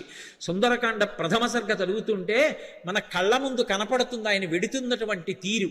ఆ మబ్బుల్లోంచి ఏదో ఒక బంగారు ముద్ద వెళ్ళిపోతుందా అన్నట్టుగా, చంద్రబింబం మబ్బుల్లోంచి ప్రయాణం చేస్తోందా అన్నట్టుగా వెళ్ళిపోతున్నారు. వెళ్ళిపోతుండగా సముద్రుడు చూశాడు. చూసి వెంటనే మైనాకుణ్ణి పిలిచి అన్నాడు, మైనాకుడు బంగారు శిఖరములతో ఉంటాడు, ఆయన యొక్క గర్భంలోనే ఉన్నాడు, సముద్ర గర్భంలో. ఆయనతో అన్నాడు, అహమిక్ష్వాకునాథేన సగరేణ వివర్ధత ఇక్ష్వాకు సచివశ్చాయం నావసీదితుమర్హతి. ఇది రామాయణం చదువుకున్నటువంటి జాతి యొక్క లక్షణాన్ని మహర్షి జ్ఞాపకం చేస్తున్నారు. నేను సముద్రుణ్ణి. ఈ భూమి మీద సముద్రాలు ఎలా ఏర్పడ్డాయో తెలుసా? ఇక్ష్వాకు వంశంలో పుట్టినటువంటి సగర చక్రవర్తి యొక్క కుమారులు 60,000 మంది సగరులు ఈ భూమిని గోతులు తవ్వితే గోతులలోకొచ్చి నిలబడినటువంటి జలములకు సాగరములని పేరొచ్చింది. మేము ఏర్పడ్డాము అంటే దానికి కారణం అదిగో ఇక్ష్వాకు వంశంలో పుట్టిన సగర చక్రవర్తి. ఇవాళ ఆ ఇక్ష్వాకు వంశంలో పుట్టినటువంటి రామచంద్రమూర్తి యొక్క భార్య జాడ తెలియక ఆపద పొందితే రాముడికి సహాయం చెయ్యాలి అని ఆయన యొక్క సచివుడైనటువంటి స్వామి హనుమ నిరాధారమైనటువంటి ఆకాశ మార్గంలో ప్రయాణం చేసి వెడుతున్నారు. మేము ఏర్పడడానికి కారణం ఇక్ష్వాకు వంశంలో పుట్టిన సగరుడైతే ఆ ఇక్ష్వాకు వంశంలో పుట్టిన రాముడికి కష్టం వచ్చినప్పుడు కష్టం తీర్చడానికి వెడుతున్న హనుమకి ఉపకారం చెయ్యాలి కదా. నువ్వు నాలో ఉన్నావు కదా, నా నీళ్లు తాగడానికి పనికిరావు ఉప్పు నీరు, కానీ నీ ఎందు పర్వతములు ఉన్నాయి, ఆ పర్వతాల్లో చెట్లున్నాయి, చెట్లల్లో అనేకమైన తేనెపెట్లున్నాయి, కందమూలాలున్నాయి. ఒక వానరానికి అంతకన్నా ప్రీతికరమైనది ఏది ఉంటుంది? నువ్వు పైకి లేస్తే ఒక్కసారి ఆయన విశ్రమిస్తారు, విశ్రమించి కాస్త తేనె తాగుతారు, కాసిని కందమూలాలు తింటారు, తర్వాత ప్రయాణం చేస్తారు. అటువంటి మహానుభావుడు ఎడుతున్నప్పుడు మనం ఆయనకి కించిత్ ఉపకారం చెయ్యకపోతే ఎంత దోషం చేసినట్టు. పాతాళ శాప్రమేయస్య ద్వారమావృత్య తిష్టసి తిర్యగోత్వమలశ్చైవ శక్తిస్తే శైలవర్ధితం. నువ్వు ఈ సముద్రంలో పడిపోయినప్పుడు పాతాళలోకం నుంచి రాక్షసులు పైకొచ్చేటటువంటి బిలానికి అడ్డంగా పడ్డావు ద్వారానికి, కాబట్టి రాక్షసులు పైకి రాలేరు. కానీ నీకు ఒక శక్తి ఉంది, నువ్వు పైకి పెరగలవు, పక్కలకి పెరగలవు, కిందకి వెళ్ళగలవు. కాబట్టి పైకి లే, స్వామి హనుమ వస్తున్నారు, తొందరగా లే. ఎందుకో తెలుసా? కర్తవ్యమకృతం కార్యం సతాం మన్యుముదీరయేత్. ఆర్షవాక్కు అద్భుతమైన విషయాన్ని చెప్తున్నారు. మహాత్ములకు కోపం రాదు, కానీ అటువంటి మహాత్ములు కూడా కోపగిస్తారు. ఎప్పుడు కోపగిస్తారో తెలుసా? చెయ్యవలసిన పని చెయ్యడం కాదు, చెయ్యవలసిన పని చెయ్యవలసిన సమయానికి చెయ్యకపోతే మహాత్ములకు కూడా ఆగ్రహం వస్తుంది. అందుకని ఆయన దాటిపోక ముందు నువ్వు లేవాలి. అయ్యో నాకు తెలిసి లేచేటప్పటికి ఆయన వెళ్ళిపోయారు అనకూడదు, ఆయన రాకముందు లేచి నిలబడాలి. మహాత్ములు వచ్చేటప్పటికి సిద్ధంగా ఉండాలి. అందుకని వారు రాకముందు లేచి నిలబడు, అంజలి ఘటించు, స్వాగతం పలుకు, పలికి ఆయనకి విశ్రాంతికి స్థానం కల్పించు. అనగానే మైనాక పర్వతం సముద్రాన్ని చీల్చుకుని ఒక్కసారి పైకి లేచింది. వచ్చేస్తున్నారు హనుమ ఆకాశ మార్గంలో. అకస్మాత్తుగా ఆ శిఖరముల మధ్యలో బంగారం ఉంటుంది. బాలసూర్యుని యొక్క కిరణములు పడి తెల్లవారుజాము కాలమేమో మరింత శోభిస్తోంది. ఆకాశం అంతా బంగారు వర్ణం పొందేసింది. అకస్మాత్తుగా సముద్రంలోంచి శిఖరములు లేచాయేమో, సముద్ర రంగంతా కూడా బంగారు రంగు అయిపోయింది. ఆ శిఖరములు పైకి లేచాయి. దర్శయామాస శృంగాని సాగరేణ నియోజిత శాతకుంభమయీర్ శృంగై సకిన్నరమహోరగై అంటారు మహర్షి. ఆ పర్వత శిఖరములు పైకి లేస్తే దాని మీద కిన్నరులు ఉన్నారు, దాని మీద భయంకరమైనటువంటి సర్పములు ఉన్నాయి, చెట్లున్నాయి, తేనెపట్లున్నాయి, కందమూలాలున్నాయి, బంగారంతో మెరిసిపోతున్నాయి ఆ శిఖరాలు. స్వామి హనుమ చూశారు, ఇదేమి ఇప్పటి వరకు లేనిది సముద్రంలోంచి అకస్మాత్తుగా బంగారు శిఖరాలు పైకి లేచాయే అని. మధ్యే లవణతోయస్య విఘ్నోయమితి నిశ్చిత. అకస్మాత్తుగా సముద్రంలోంచి బంగారు శిఖరాలు పైకి లేచాయంటే ఇది నేను చేస్తున్నటువంటి పనికి, నేను వెడుతున్న కార్యానికి విఘ్నం, నేను ఆగకూడదు అని వరసాపాతయామాస జీమూత వివమారుత. తన వక్షస్థలంతో కొట్టారు శిఖరాల్ని. అవి చూర్ణములై పొడి అయిపోయి పడిపోయాయి. సముద్రంలో పడిపోగానే ఒక్కసారి మైనాకుడు పురుష రూపాన్ని దాల్చి నిలబడ్డాడు. అంతరిక్ష స్థిత శ్రీమాన్ ఇదం వచనమబ్రవీత్. ఆకాశంలో నిలబడి స్వామి హనుమతో మాట్లాడుతున్నాడు. మహానుభావ, కృతీచ ప్రతికర్తవ్యం ఏషధర్మ సనాతన సోయం తత్ప్రతికారార్థి తత్సమ్మానమర్హతి అతిథి కిల పూజార్హ ప్రకృతోపి విజానత. ఈ జాతికి ఒక లక్షణం ఉంది, ఉపకారం చేసిన వాడికి ప్రత్యుపకారం చెయ్యాలి. ఒక ఉపకారాన్ని పొంది తిరిగి ప్రత్యుపకారం చెయ్యకుండా ఉపకారాన్ని మరిచిపోయిన వాడు ఎవరుంటాడో వాడు కృతఘ్నుడు. అటువంటి కృతఘ్నుడికి నిష్కృతి లేదు. కిష్కింధకాండలో కూడా స్వామి లక్ష్మణుడు అంటాడు, బ్రహ్మఘ్నైచ సురాపేచ చౌరే భగ్నవ్రతీ తథా నిష్కృతిర్విహితా సిద్ధి కృతఘ్నో నాస్తి నిష్కృతి. బ్రహ్మహత్య చేసిన వాడికి, దొంగతనం చేసిన వాడికి, సురాపానం చేసిన వాడికి, ఒక వ్రతం చేస్తానని నీళ్లు ముట్టుకుని కూడా వ్రతం చెయ్యకుండా వ్రతభంగం చేసిన వాడికి ప్రాయశ్చిత్తం ఉందేమో కానీ చేసిన ఉపకారాన్ని మరిచిపోయి కృతఘ్నుడై బ్రతికేటటువంటి వాడికి మాత్రం నిష్కృతి లేదంటాడు. కాబట్టి కృతీచ ప్రతికర్తవ్యం ఏషధర్మ సనాతన. ఉపకారం చేసిన వాడికి ఉపకారం చెయ్యొద్దు. నేను సముద్రంలో దాక్కున్నాను, దాక్కోవడానికి నాకు అవకాశం ఇచ్చి సముద్రుడు ఉపకారం చేశాడు. అంతేకాదు, నీ తండ్రి నాకు ఉపకారం చేశాడు. ఒకానొకప్పుడు పర్వతాలకన్నిటికీ కృతయుగంలో రెక్కలుండేవి. పర్వతములు ఎగిరి వెళ్ళి ఎక్కడ కావాలంటే అక్కడ దిగేవి. అలా దిగుతున్నప్పుడు గ్రామాలకి గ్రామాలు మునివాటికలు నశించిపోతుండేవి. అందరూ హాహాకారాలు చేస్తే దేవేంద్రుడు తన వజ్రాయుధంతో పర్వతాలకు ఉండేటటువంటి రెక్కలు తరిగేశాడు. అలా తరిగేస్తున్నప్పుడు నా రెక్కలు కూడా తరిగేస్తాడని నేను భయపడి భయంతో రెక్కలు ఉన్నా ఎగరలేక ఉండిపోయాను. అప్పుడు నీ తండ్రి వాయుదేవుడు చూశాడు. మిత్రత్వాన్ని పాటించి అయ్యో రెక్కలున్నా ఎగరలేకపోతున్నాడని నన్ను ఎత్తి ఇంద్రుడికి కనపడకుండా తీసుకొచ్చి సముద్రంలో పడేశాడు. నేను వెళ్ళి రాక్షసుడు పైకొచ్చేటటువంటి బిలమార్గానికి అడ్డుగా పడ్డాను. ఇంద్రుడు ఓరకంట చూసి పోనీలే భయంతో కదలడు కాబట్టి బిలమార్గం మూసుకుంది, రాక్షసులు పైకి రారు, ఉభయత్రా ఉపకారం జరుగుతుందని ఊరుకున్నాడు. రెక్కలున్నా కదలలేక ఆనాటి నుంచి ఈనాటి వరకు సముద్రంలో పడున్నాను. నీ తండ్రి వాయుదేవుడు నాకు ఉపకారం చేశాడు. ఆ తండ్రికి కొడుకువి నువ్వు, ఆత్మావై పుత్రనామాసి. ఆయనకి ఉపకారం చేస్తే ఎంతో, ఆయన కొడుక్కి ఉపకారం చేస్తే అంతే. అందుకని నువ్వు వెడుతున్నప్పుడు నీకు నేను ఉపకారం చెయ్యొద్దు. అతిథి కిల పూజార్హ ప్రకృతోపి విజానత. అసలు ఒక అతిథి లభించడమే చాలా కష్టం జీవితంలో. అటువంటిది మహాప్రాజ్ఞుడు, నవవ్యాకరణ పండితుడు, స్వార్థం లేనివాడు, రామచంద్రమూర్తి యందు అపారమైన భక్తి కలిగినటువంటి నీ వంటి మహాపురుషుడు అతిథిగా లభించడం అంటే నేను పొందిన అదృష్టం. నిపత్య మమశృంగేషు విశ్రమస్వ యథాసుఖం. ఒక్కసారి నా పర్వత శిఖరముల మీద దిగవయా, కాసేపు విశ్రాంతి తీసుకో, ఇంత తేనె తాగు, కాసిని కందమూలాలు తిను, కించిత్ విశ్రమించు, మళ్ళీ బయలుదేరి వెళ్ళిపో అన్నారు. విన్నారు హనుమ. ఒక్కసారి నవ్వి ప్రీతోస్మి కృతమాతిథ్యం మన్యురేషోపనీయతాం త్వరతే కార్యకాలో మే అహస్యాప్యతివర్తతే ప్రతిజ్ఞాతమయా దత్తానస్తాతం వ్యభిహాంతరే అంటారు.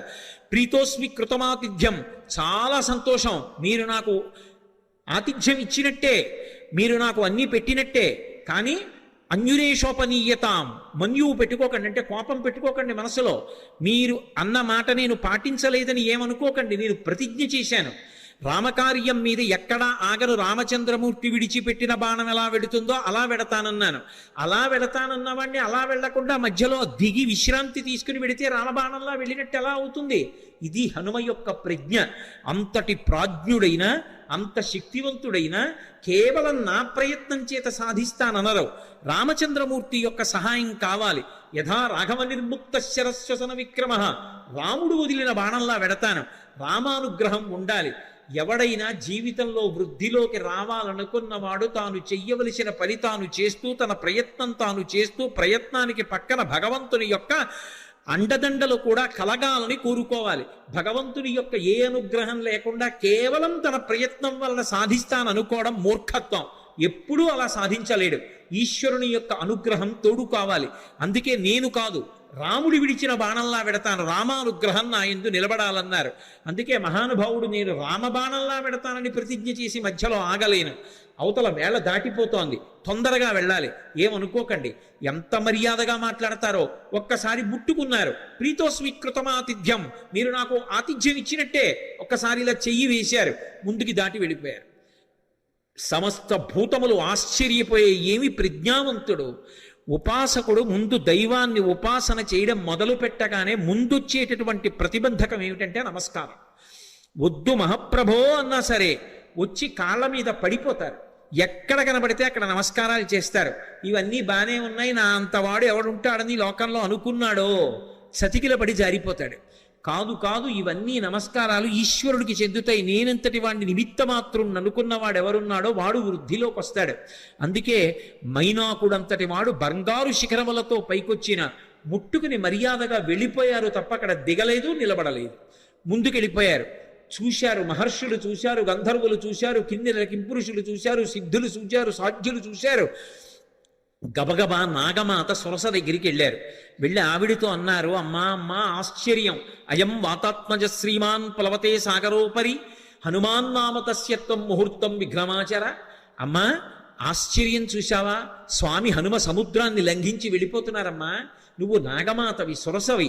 ఏది ఒక్కసారి రాక్షస రూపాన్ని పొంది విఘ్నాన్ని కల్పించు. ఆయన ఏ పాటి నిలదొక్కుంటారో చూద్దాం. అమ్మా వెళ్ళిపోతున్నారమ్మా, తొందరగా విఘ్నం కల్పించు అన్నారు. అడగచ్చా మాట? అంటే ఇందులో ఒక విశేషం ఉంది. అసలు ఆ పేరే ఎంత గొప్ప పేరో, సురస. 3 అక్షరాలు కాబట్టి బేసి సంఖ్య. ఆడపిల్ల పుట్టినప్పుడు పెట్టడానికి యోగ్యమైన పేరు. పైగా అది నాగుల యొక్క తల్లి. అన్నిటిని మించి దక్ష ప్రజాపతి యొక్క కూతురు, అందుకని దాక్షాయణి అన్న పేరు అన్వయం అవుతుంది. ఆవిడ సామాన్యురాలు కాదు, అంత గొప్ప తల్లి. అందుకే సురస అని పేరు పెట్టారు. ఒక రకమైనటువంటి ఓషధికి ఈ పేరుకి అన్వయం అయ్యేటటువంటి పేరుతో పిలవడం అనేటటువంటిది లోకంలో సంప్రదాయంగా ఉంది. నాగసుగంధి అని. సురస 3 అక్షరాలు. అసలు ఆ పేరు పిలవడమే ఎంత అందంగా ఉంటుందో చూడండి. మంచి రసము సురస. సురస ఎవరు? నాగమాత ఎవరు? ఎందుకు వచ్చింది? అసలు ఆవిడ్ని ఎందుకు తీసుకొచ్చారు దేవతలు? ఆవిడ్ని ఎందుకు తీసుకొచ్చారు సిద్ధులు, సాధ్యులు, యక్షులు, గంధర్వులు, కిన్నెరుడు, కింపురుషులు? అంటే ఈ సురస ఎవరో కాదు, కశ్యప ప్రజాపతి భార్యలలో ఒకటి అయినటువంటి కద్రువ. మీరు పూర్వం మహాభారతంలో ఆదిపర్వంలో ప్రారంభం కథ అదే. వినతా కద్రువుల కథ విని ఉంటారు. కద్రువ వినత యందు అసూయ చెందింది. అసూయ చెంది వినతతో దాస్యం చేయించుకోవడమని ఇంద్రుడి యొక్క ఉచ్చైశ్రవం అనేటటువంటి తోకకి పాము చుట్టుకునేటట్టుగా చేసింది. పాములన్నీ ఆమె పిల్లలు, అందుకే ఆమె నాగమాత. రామాయణంలో నాగమాత సురస అంటారు. ఆ కద్రువ గరుత్మంతుణ్ణి పరీక్షించింది. వినతకి కుమారుడుగా గరుత్మంతుడు వచ్చాడు, అందుకే వైనతేయుడు. ఆయన తల్లి యొక్క శాపాన్ని పోగొట్టాడు, అమృతాన్ని తీసుకొచ్చాడు. పైకి వెళ్ళి యథేచ్ఛగా ఆయన్ని ఎవ్వరూ అడ్డుకోలేకపోయారు. దేవలోకానికి వెళ్ళి అమృతాన్ని తీసుకొచ్చినవాడు గరుత్మంతుడు. పుట్టగానే పైకి ఎగిరినవాడు గరుత్మంతుడు. పుట్టి అమ్మకి పేరు తెచ్చినవాడు గరుత్మంతుడు. ఆయన యొక్క తేజస్సు అప్రతిహతం. ఆయన వెడుతూ ఉంటే ఆయన యొక్క రెక్కల అల్లార్పుకి, ఆ కాంతికి సమస్త లోకాలు స్తంభీభూతములైపోతాయి. అలా వెడతాడు ఆయన, అలా వెడతారు హనుమ. పుట్టగానే పైకి గిరిన వారు హనుమ. గరుత్మంతుడు ఎలా అమృత భాండానికి ఎలా వెళ్ళాడో అలా వెడుతున్నారు సీతాదర్శనానికి హనుమ. అక్కడ దేవతల్ని ఓడించాడు గరుత్మంతుడు, ఇక్కడ రాక్షసుల్ని ఓడించాలి హనుమ. గరుత్మంతుడు శ్రీ మహావిష్ణువుకి వాహనం, హనుమ విష్ణుస్వరూపమైన రామచంద్రమూర్తికి వాహనం. గరుత్మంతుడు ఒక్క విష్ణువుని వహిస్తాడు, కానీ హనుమ కిమీష భగవాన్ నంది భవే సాక్షాత్ దిహాగత ఏన శక్తోస్మి కైలాసే మయా సంచలితే పురా అన్నాడు సుందరకాండలో రావణాసురుడు ఒక చోట. సాక్షాత్ నందీశ్వరుడిలా కనపడతారు. అందుకని నందీశ్వరుడే శివుణ్ణి వహిస్తారు. గరుత్మంత స్వరూపంలా తాను కూడా శ్రీ మహావిష్ణువుని రామచంద్రమూర్తిని వహిస్తారు. అందుకని గరుత్మంతుడు వాహనం, హనుమ వాహనం. అందుకే ఇప్పటికే హనుమద్వాహనం అని లోకంలో వాహనాలు తిరుగుతున్నప్పుడు హనుమద్వాహనం మీద కూడా పెడతారు స్వామి. కాబట్టి వాహన రీత్యా ఇద్దరు అభిన్నులు. తల్లికి కీర్తి తేవడంలో అభిన్నులు, తల్లికి కలిగినటువంటి ఇబ్బందిని తొలగించడంలో అభిన్నులు. ఇక్కడ సీతమ్మ తల్లితో సమానం. ఆ తల్లిని ఆ చెర నుంచి విడిపించాలి, అందుకు వెడుతున్నారు. ఆయన అమృతం తెచ్చాడు. ఈయన సీతమ్మ జాడ అన్న అమృతాన్ని తెచ్చి వానరుల్ని, రాముణ్ణి, సీతమ్మని సంతోషపెడతారు. ఆయన చేసిన కార్యం, ఈయన చేసిన కార్యం ఒక్కలాంటివి. గరుత్మంతుడికి ఏ వేగం ఉందో హనుమకి ఆ వేగం ఉంది. అందుకే తరచుగా ఆయన తోకని గరుత్మంతుని నోటితో పావుతో పోలుస్తారు. పైగా ఆయన బయలుదేరేటప్పుడు కూడా అందుకే సుపర్ణ వివచాత్మానం మేనీస కపికుంజరహ అంటారు మహర్షి. తనని తాను గరుత్మంతునిగా భావించుకున్నారు, ఎందుకంటే ఇద్దరు అభిన్నులు కనుక. గరుత్మంతుణ్ణి పరీక్ష పెట్టినటువంటి కద్రువ మాత్రమే హనుమని కూడా పరీక్ష చెయ్యడానికి యోగ్యురాలు. ఆ శక్తి ఆవిడికే ఉంది. అందుకే దేవతలు నాగమాత అయినటువంటి కద్రువ దగ్గరికి వెళ్ళారు. కద్రువకి మారు పేరు సురస. ఆ కద్రువే ఒకానొకప్పుడు అదితి చేత శాపం పొందింది. శాపం పొంది రోహిణీదేవిగా వచ్చింది. ఆ రోహిణీదేవిగా వచ్చినప్పుడు మళ్ళీ బలరాముడికి తెల్లయింది. బలరాముడు ఎవరు? శేషుడు, పాము. అందుకే ఎక్కడున్నా పాములకు తల్లిగానే ఉంటుంది. బలము మిగుల కలగ బలభద్రుడనిలో ఒక రమణుడగుట చేసి రాముడనియో సతికి పుట్టె గర్భ సంకర్షణంబున సంకర్షణుండనడి ఘనుడు సుతుడు అంటారు పోతన గారు భాగవతంలో. శేషుడికి తల్లిగా రోహిణీదేవిగా నందవ్రజంలో ఒకనాడు కృష్ణ భగవానుడి యొక్క అన్నగారికి తల్లి అయింది. ఆ రోహిణీదేవియే కద్రువ. ఆ కద్రువయే సురస. సురస అన్న పేరుతో రాక్షసీ రూపాన్ని పొందింది. అందుకని మాతృస్థానీయ, అమ్మతో సమానురాలు. ఎందుకని అంటే గరుత్మంతునికి పినతల్లి. గరుత్మంతుడు హనుమ అభిన్నులు కాబట్టి గరుత్మంతునికి పినతల్లి, కాబట్టి పినతల్లి తల్లితో సమానం. కాబట్టి మాతృస్థానీయ. రాక్షసీ రూపాన్ని పొందింది. పక్కనున్నటువంటి వినతని బాధపెట్టింది, వైనతేయుల్ని బాధపెట్టింది, తన పిల్లల్ని మొయ్యమంది పావుల్ని, గరుత్మంతుణ్ణి. అలా గరుత్మంతుణ్ణి ఎలా శోధించిందో అలా ఇక్కడ హనుమని శోధించాలి. బాధ పెట్టినట్టు కనపడాలి, బాధ పెట్టి హనుమ యొక్క గొప్పతనాన్ని లోకానికి చాటాలి. అక్కడ గరుత్మంతుణ్ణి ఎలా పరీక్షించిందో ఇక్కడ అలా హనుమని పరీక్షించడానికి అధికారం కలిగినటువంటిది కద్రువ ఒక్కతే. అందుకే కద్రువని రాక్షసీ రూపంతో రమ్మన్నారు. కద్రువ రాక్షసి రూపాన్ని పొంది వస్తే దాని పేరు సురస. కానీ ఆమె దాక్షాయణి, దక్ష ప్రజాపతి కుమార్తె, కశ్యప ప్రజాపతి యొక్క భార్య. అందుకే వినత కద్రువ ఇద్దరూ కూడా దక్ష ప్రజాపతి కుమార్తెలలో వాళ్లే. అందుకని ఆమె రాక్షసీ రూపాన్ని పొంది వచ్చి అడ్డంగా నించుంది. ఇప్పుడు నిలబడితే స్వామి హనుమ వచ్చేస్తున్నారు. ఆయన్ని చూసి ఆవిడంది, నువ్వు ఒక్కసారి నా నోట్లోకి ప్రవేశించు, భక్షయిష్యామి, నేను తినాలనుకుంటున్నాను, ప్రవిష్టోస్మి మమాననం, నా నోట్లోకి నువ్వు రా అంది.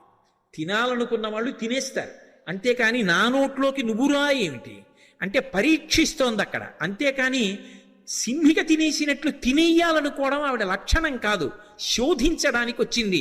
ఇక్కడ వివేకం కావాలి. ఇలా ఎందుకంది ఆ మాట? ప్రవిష్టోస్మి మమాననం అని ఎందుకనాలి? భక్షయిష్యామి, నిన్ను నేను తినేస్తాను, నా నోట్లోకి రా అనరు.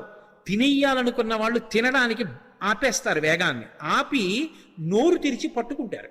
ఆవిడ నోరు తెరిచి పట్టుకోవట్లేదు, నోరు తెరిచి రా అంటోంది. ఏమిటి తేడా? ఎందుకని? అది వివేకం అంటే. అది ఉందా హనుమకి? తట్టుకుంటారా రేపు లంకలో? ఇది పరీక్షిస్తున్నారు దేవతలు. వెంటనే ఆయన మహానుభావుడు హనుమ చూశారు, ఇదేదో ప్రతిబంధకం వచ్చిందే, రాక్షసు వచ్చిందే, నోరు తెరిచిందే. ఆయన ఏం బెంగపెట్టుకోలేదు. వెంటనే ప్రహృష్టవదన శ్రీమాన్ ఇదం వచనమబ్రవీత్. ఆయన ముఖంలో సంతోషం అలాగే ఉంది.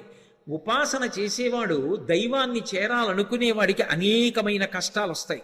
ఒక్కొక్కసారి సన్మానాలు వస్తాయి, ఒక్కొక్కసారి పెద్దవాళ్లతో పరిచయాలు వస్తాయి, ఒక్కొక్కసారి ఎంతటి వాళ్ళు నమస్కారం చేస్తారు, ఒక్కొక్కసారి ఎవడో రాళ్ళు విసురుతాడు.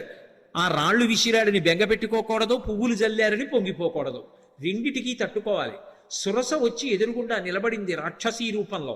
ఆయన బెంగపెట్టుకోలేదని చెప్పడానికి మహర్షి అద్భుత ప్రయోగం చేస్తారు.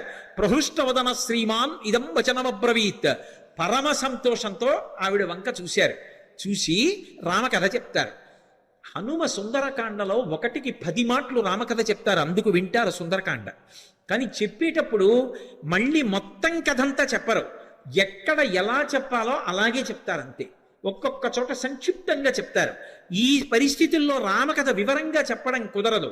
అందుకే ఎంత సంక్షిప్తంగా చెప్పారంటే, రామో దాశరథిర్నామ ప్రవిష్టో దండకాననం లక్ష్మణైన సహభ్రాత వైదేహ్యా చాపిభార్యయా అథవా మైథిలీం దృష్ట్వా రామంచా క్లిష్టకారిణం ఆగమిష్యామితే వక్త్రం సత్యం ప్రతిశృణోమితే అన్నారు.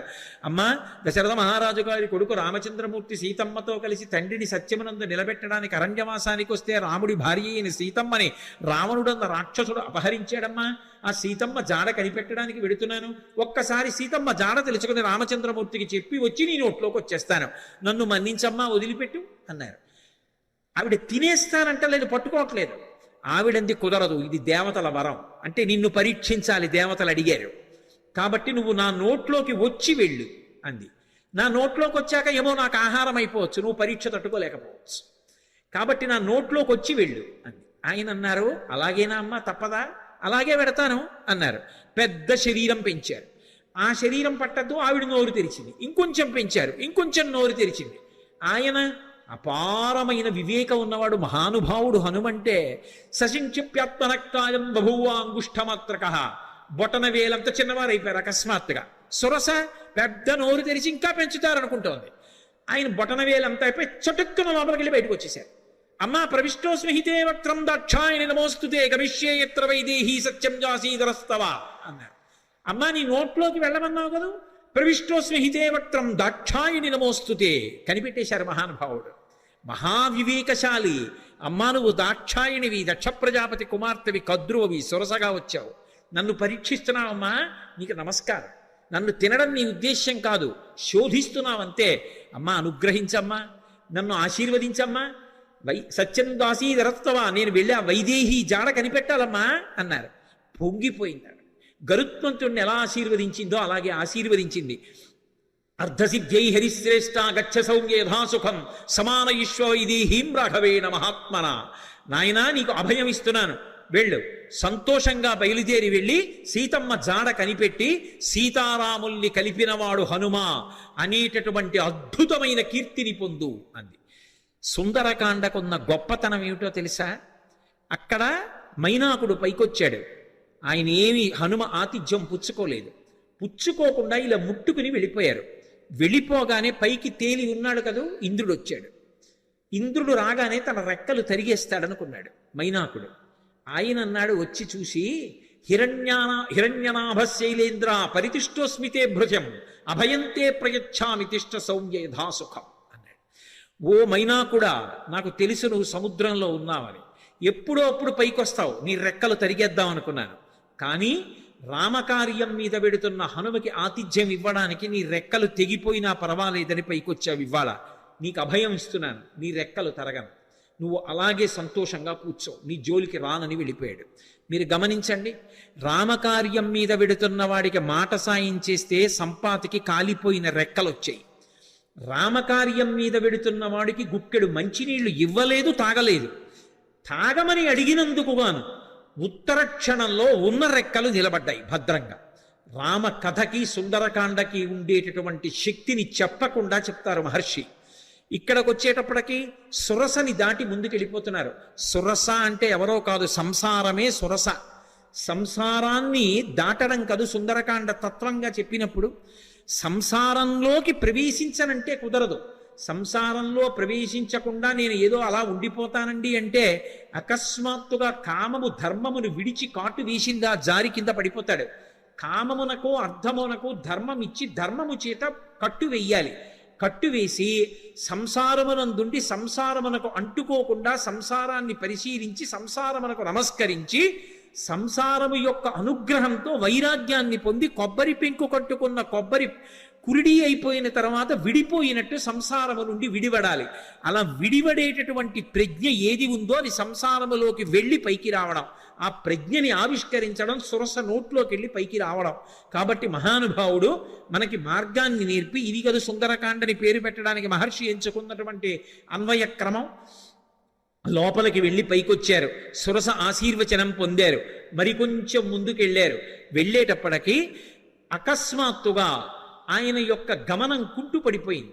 ముందుకు వెళ్ళలేకపోతున్నాను, నన్ను ఏదో మహాభూతం ఆపేసింది, నా గమనం కుంటుపడిపోయింది, నా శక్తి క్షీణించిపోయింది, ఎందువలన అని చూశారు. చూసేటప్పటికీ వక్త్రం ప్రసారయామాస పాతాళాంతర సన్నిభౌ, ఒక పెద్ద ప్రాణి ఒకటి నీళ్లల్లో పడుకుని ఉంది. అది దానికి ఒక లక్షణం ఉంది. ప్లవమానంతు తం దృష్ట్వా సింహికా నామరక్షసి మనసా చింతయామాస ప్రవృద్ధా కామరూపిణి. ఇది మీరు జాగ్రత్తగా గమనించాలి. కిష్కింధకాండలో దక్షిణ దిక్కు కెడుతున్నప్పుడు వానరులందరినీ పిలిచాడు సుగ్రీవుడు. ఆయన్ని వాలి వెంట తరిమినప్పుడు భూమండలం అంతా తిరిగాడు. అందుకని ఆయనకి తెలుసు ఎక్కడే ఉందో. అన్ని దిక్కులకి వెళ్ళిన వాళ్ళకి చెప్పాడు. తూర్పు దిక్కు కెడితే ఏముంటుందో చెప్పాడు, ఉత్తరాన్ని చెప్పాడు, పశ్చిమం చెప్పాడు, దక్షిణం చెప్తూ మిగిలిన దిక్కులలో సముద్ర గర్భంలో రాక్షసులు ఉంటారు పురుషస్వరూపంతో. దక్షిణ దిక్కున ఉండేటటువంటి సముద్రంలో రాక్షసి ఉంటుంది, స్త్రీ. ఆమె పేరు అంగారిక అని చెప్పాడు. అంగారిక అన్న మాటకు అర్థం ఏమిటో తెలుసా? అంగములను శోషింపచేయగలిగినటువంటి విద్యుత్ సంబంధమైనటువంటి అగ్నిస్వరూపం. అందుకే సింహస్వరూపంగా ఉంటుంది. సింహిక స్త్రీవాచకం. అది పడుకునుంది, దానికి ఒక శక్తి ఉంది. అది చూసిందనుకోండి, ఆ చూసిన శక్తి చేత ఆపేస్తుంది, అవతల వాళ్ళ యొక్క శక్తి తనకి లాగేస్తుంది. అంత గొప్ప శక్తి సింహికది. అది లాగేసింది హనుమ యొక్క శక్తిని. ఆయన శక్తి కుంటుపడిపోయింది, ముందుకు వెళ్ళలేకపోయారు.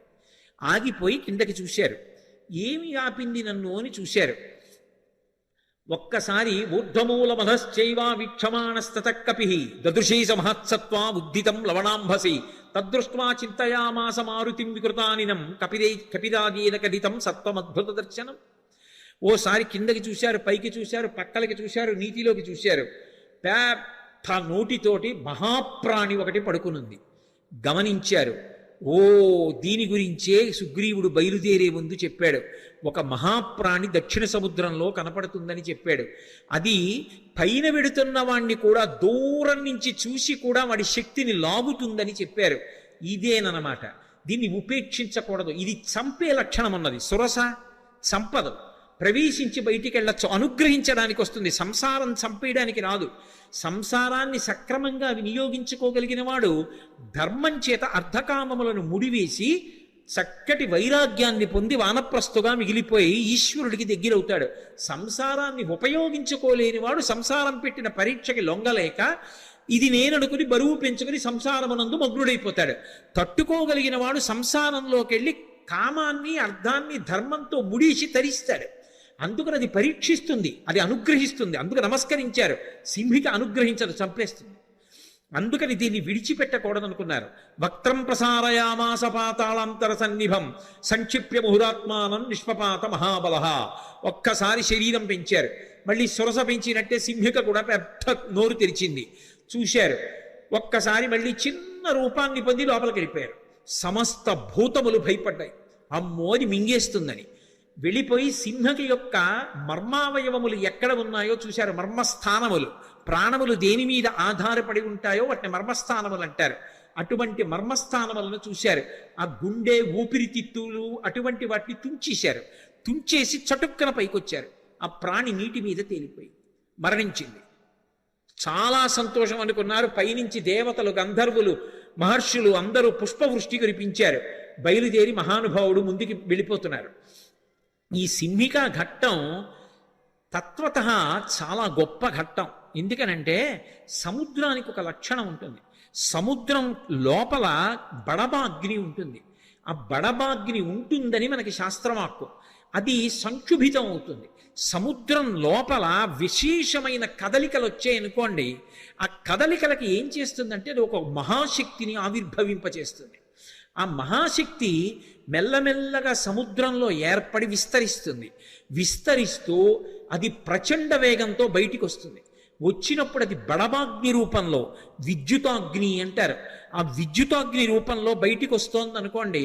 వస్తున్నప్పుడు అది అవతల వాళ్ళని లాగేస్తుంది తన శక్తి చేత. మీకు నేను ఒక్క ఉదాహరణ చెప్తే పట్టుకుంటారు. ఆకాశంలోంచి పిడుగు పడుతోంది అనుకోండి.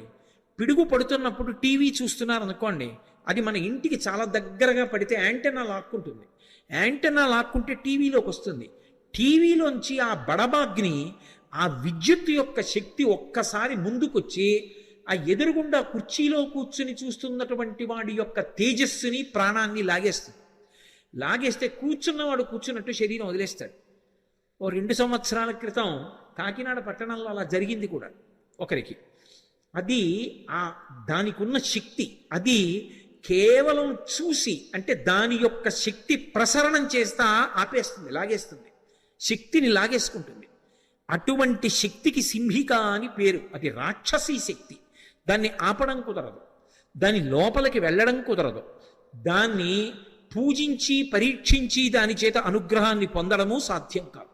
దాన్ని భంజించాలంతే. అది ఎవరి జోలికి రాలేదు అంటే మహాత్ముల జోలికి రాలేదు. అందుకే మీరు నన్ను బాగా నమ్మండి, పెద్ద పెద్ద పెను తుఫానులు కూడా ఏ ప్రాంతాల జోలికి రావంటే మహాత్ములున్న జోలికి రావు. అంటే పెను తుఫానులు వచ్చిన చోట మహాత్ములు లేరని నేను సిద్ధాంతాలు చేశానని మీరు అనకూడదు. నేను ఈ మాట ఎందుకు చెప్తున్నానంటే, ద్వైతమత ప్రవర్తకులైనటువంటి వ్యాసరాయల వారు ఒకసారి సముద్రపు ఒడ్డున పెడుతున్నారు.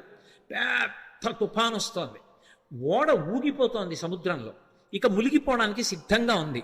విదేశస్థుడు ఒక ఆయన ఓడకి నాయకుడిగా ఉన్నాడు. ఇక ఓడ మునిగిపోతుంది. ఆయన దూరంగా ఒడ్డున చూశాడు. కాషాయాంబరవలను ధరించి వెడుతున్నారు మహానుభావుడు. వ్యాసరాయల వారు కాదు, మధ్వాచార్యుల వారు. మధ్వాచార్యుల వారిని చూశాడు. ఈ దేశంలో కాషాయ వస్త్రం కట్టుకుని వెడుతున్న వాళ్ళు అన్నీ విడిచిపెడతారు, కానీ పరమశక్తివంతులై ఉంటారు ఈశ్వరుణ్ణి ఉపాసించి. వాళ్ళ తేజస్సుని, ప్రకృతి యొక్క తేజస్సు రాక్షసీ శక్తిగా మారినా చెనకలేదు. వారిని ముట్టుకోవడం సాధ్యం కాదు.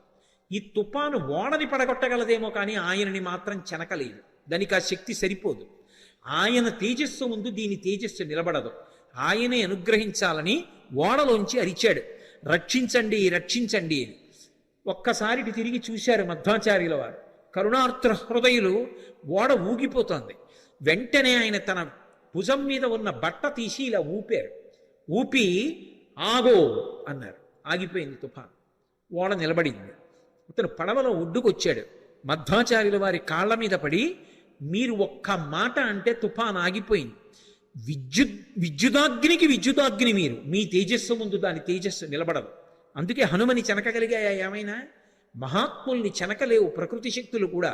అందుకే నేను మిమ్మల్ని ఆహ్వానిస్తున్నాను, ఒక్కసారి నా ఓడలోకి రండి, ఒక్క వస్తువు ఏదో ఒకటి తీసుకోండి అన్నారు. అది భగవంతుడు చేసిన పరీక్ష. ఆయన పడవలో వెళ్ళి ఓడలోకి ఎక్కారు. ఒక పెద్ద చందన దుంగ కనపడింది. ఇది ఎందుకు తీసుకెడుతున్నామని అడిగారు. ఏమో నాకు తెలియదు, చందనపు పెద్ద ముద్ద, ఇది పట్టుకెడదామనిపించి ఓడలో పెట్టుకున్నానన్నాడు. ఈ చందనపు ముద్ద నాకు ఇచ్చేయమన్నారు. తీసుకెళ్ళి ఉడుపి క్షేత్రంలో ఇప్పుడు ఎక్కడైతే ద్వైతమతం ఉందో అక్కడికి తీసుకెళ్ళి కోనేటిలో కడిగారు. ఆ లోపల కృష్ణ పరమాత్మ యొక్క మూర్తి బయటికి వచ్చింది. అది ఎక్కడిది అంటే, రుక్మిణీదేవితో కృష్ణ పరమాత్మకి కళ్యాణం అయిపోయిన తరువాత ఒకప్పుడు రుక్మిణీదేవి కోరుకుంది, కృష్ణ నీ బాల్య క్రీడలు చాలా గొప్పగా చెప్తారు, పెద్దవాడి అయిపోయిన తర్వాత అంతా కూడా రాజకీయంతో రాయబారాలు నడిపావు, కానీ నీ బాల్య చేష్టలు బాగుంటాయంటారు, ఏది నాకు ఆ బాలకృష్ణుడిగా కనపడమంది. ఆయన దేవశిల్పిని పిలిపించి తన యొక్క బాలకృష్ణుడి విగ్రహం తానే చెక్కించాడు. చెక్కించిన మూర్తిని రుక్మిణీదేవికి ప్రసాదించాడు. కాలగమనంలో అది కలియుగంలో ఉడిపి క్షేత్రం దగ్గరలో సముద్రం దగ్గర ఉండిపోతే చందనపు ముద్దలో ఉండిపోయింది. దాన్ని తీసుకెళ్ళిపోతున్నారు విదేశాలకి. అది మధ్వాచార్యుల వారి దృష్టిని ఆకర్షించింది. ఆ మూర్తిని కడిగి తీసుకొచ్చి ప్రతిష్ఠ చేశారు. అందుకే ఇప్పటికీ ఉడిపి క్షేత్రంలో అలంకారం అర్చకులు చెయ్యరు. పీఠాధిపతి వెళ్ళి కూర్చుని ధ్యానం చేస్తారు. ధ్యానం చేస్తే మనసులో కృష్ణ పరమాత్మ కనపడతాడు. కనపడి తాను ఆ రోజున ఎలా అలంకారం పొందాలనుకుంటున్నాడో కనపడి ఓసారి కదులుతూ ఆడి చూపిస్తాడు. వెంటనే పీఠాధిపతులు చెప్తారు, ఇవ్వాలి ఇలా అలంకారం అవ్వాలని. తెర వేసి అలంకారం చేసి తెర తీస్తారు. ఆ అలంకారంలో దర్శనమిస్తాడు. మహానుభావుడైనటువంటి మధ్వాచార్యుల వారి యొక్క ఉత్తరీయం ఊపినంత మాత్రం చేత ఒక తుఫాను ఆగిపోయిందే. ఈ దేశంలో ఉపాసకులు, ఉపాసనా బలం ఉన్నవాళ్ళు ఎంతటి శక్తివంతులో చెప్పడానికి ఇంతకన్నా ప్రమాణం ఇంకొకటి కావాలా? ఉడిపిలో ఇప్పటికీ పూజింపబడుతున్న కృష్ణ భగవానుడు దానికి సాక్ష్యం కాదా? మహానుభావుడు, నవవ్యాకరణ పండితుడు, సూర్యుని యొక్క శిష్యుడు, వాయుపుత్రుడు, బ్రహ్మగారి వరం పొందినవాడు, అపారమైనటువంటి తపశ్శక్తి సంపన్నుడు, విజితేంద్రియుడు, అటువంటి స్వామి హనుమని తుపాను చెనకగలదా? ఆ సింహికారూపం చెనకగలదా? అందుకే అది ఆయన చేత సంహరింపబడింది.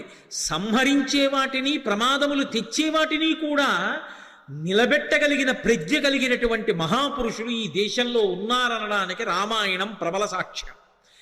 వెంటనే సింహికా సంహారం చేశారు, ముందుకెళ్ళిపోయారు. తతస్సలంబ సగిరే సమృద్ధే విచిత్రకూటే నిపపాతకూటే. లంబ పర్వతము అనబడేటటువంటి పర్వతం, ఆ పర్వతం మీద దిగారు. దాని నిండా సెలయేళ్ళు, అనేకమైనటువంటి చెట్లు. ఒక్కసారి దిగి తన ఒంటి వంక చూసుకున్నారు.